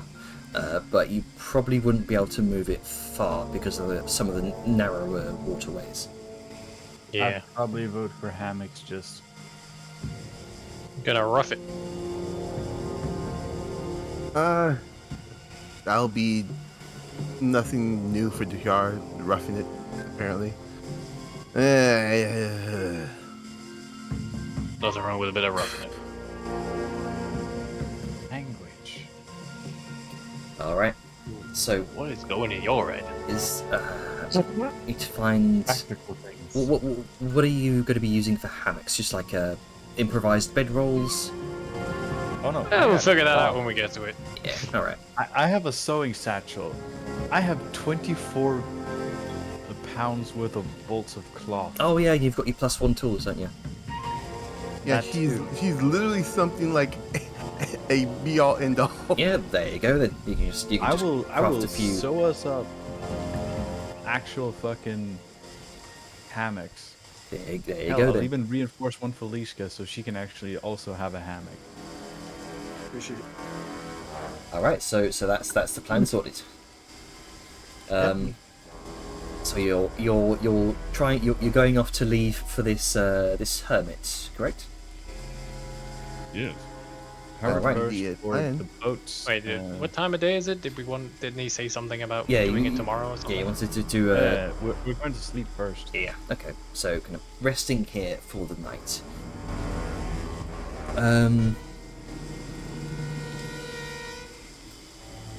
It's about your watches in particular. I'd say Halali, and then later on Soyun. There's the occasional distant call of some unseen creature that kind of lurks in the distance that sets you off edge. The occasional disturbance of something large in the water, but seems to leave you by for now. There's always something that's lurking in the swamplands, from your experience, Talali. This place is eerie, beautiful, but can also be quite dangerous, much like the rest of the Tanzan wilds. Yep. Just how it is. But you all come to wakefulness for the next day, and weirdly enough, there's very little change in lighting beyond the darkness that comes with night. It's almost as if dawn itself hasn't come. The Swamplands are always cloaked in this veneer of dim light because of the thick canopy from above. I'm used to this.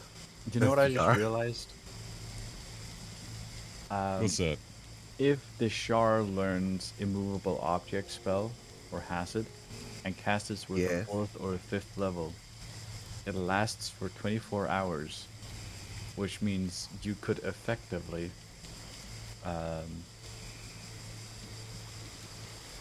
make a a hammock or platform where you can noodle up on.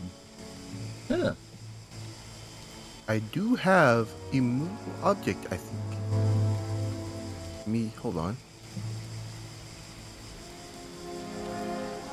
Yes, I do.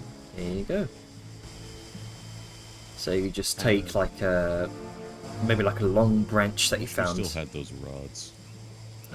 Time. We had a anyway. few rods of removable rods. You got options. Just have 4, set them up in the corners. Floating tower. So, what we'll do, we'll leave you off on a narrative note.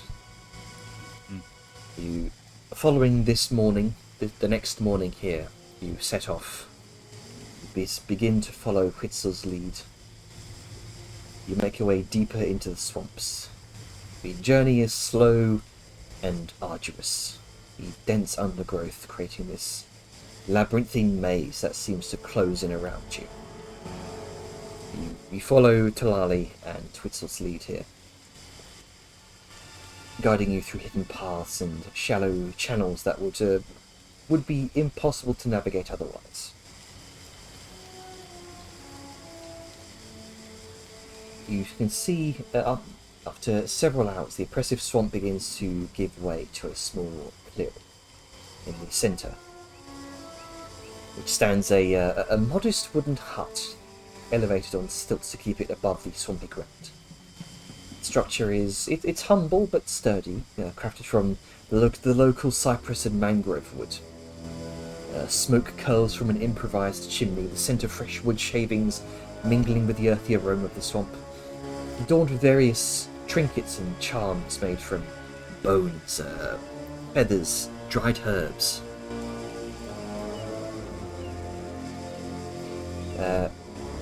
There's this air of rustic craftsmanship here that particularly you can tell, Angus. Years of swamp vines curl around the stilts and the hut itself, weaving this natural lattice that adds to it almost sort of adds to the secluded charm. Moss drapes over the edges of the roof. Patches of bioluminescent fungi cling to the wood, and you can see a faint orange light that flickers from within. And as you approach, you notice a small weathered dock extending into the murky water with 2 boats tied to it. The dock creaks underfoot as you step onto it. And you can see near the dock is a workbench that's cluttered with various tools, partially completed projects. It's definitely a showcase of the hermit's craftsmanship here. Quitzel kind of nervously looks to you all. Are you sure you want to do this? Hey, why not? And plus, we already kind of walked here, so Only way is to move forward. Alright. Quitzel approaches the hut, knocks on the door, sound resonating through the clearing. And Talali and so you hear the subtle sound of a carving knife from within stops. And after a moment, the door creaks open, revealing an elderly man with a weathered face, sharp eyes. His hair is tangled with this mess of white. Skin is tanned and leathery from years of exposure to the elements.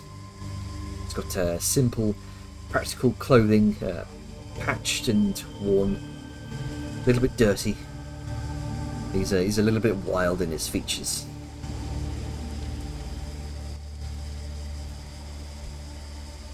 Quitzel, you got some nerve showing your face here after all these years.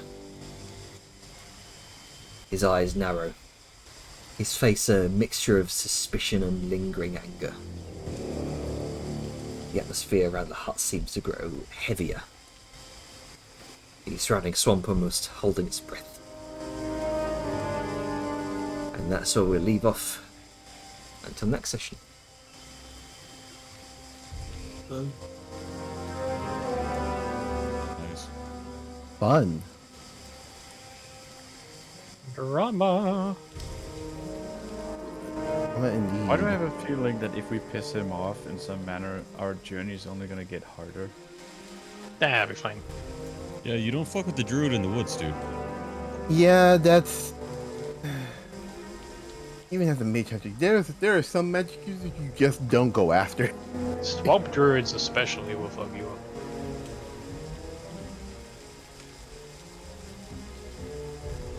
Who's that? You Alright. want me to take care of a fucking And I'll stop recording. Shit. a druid in the swamp? Yeah, nah, Hell no.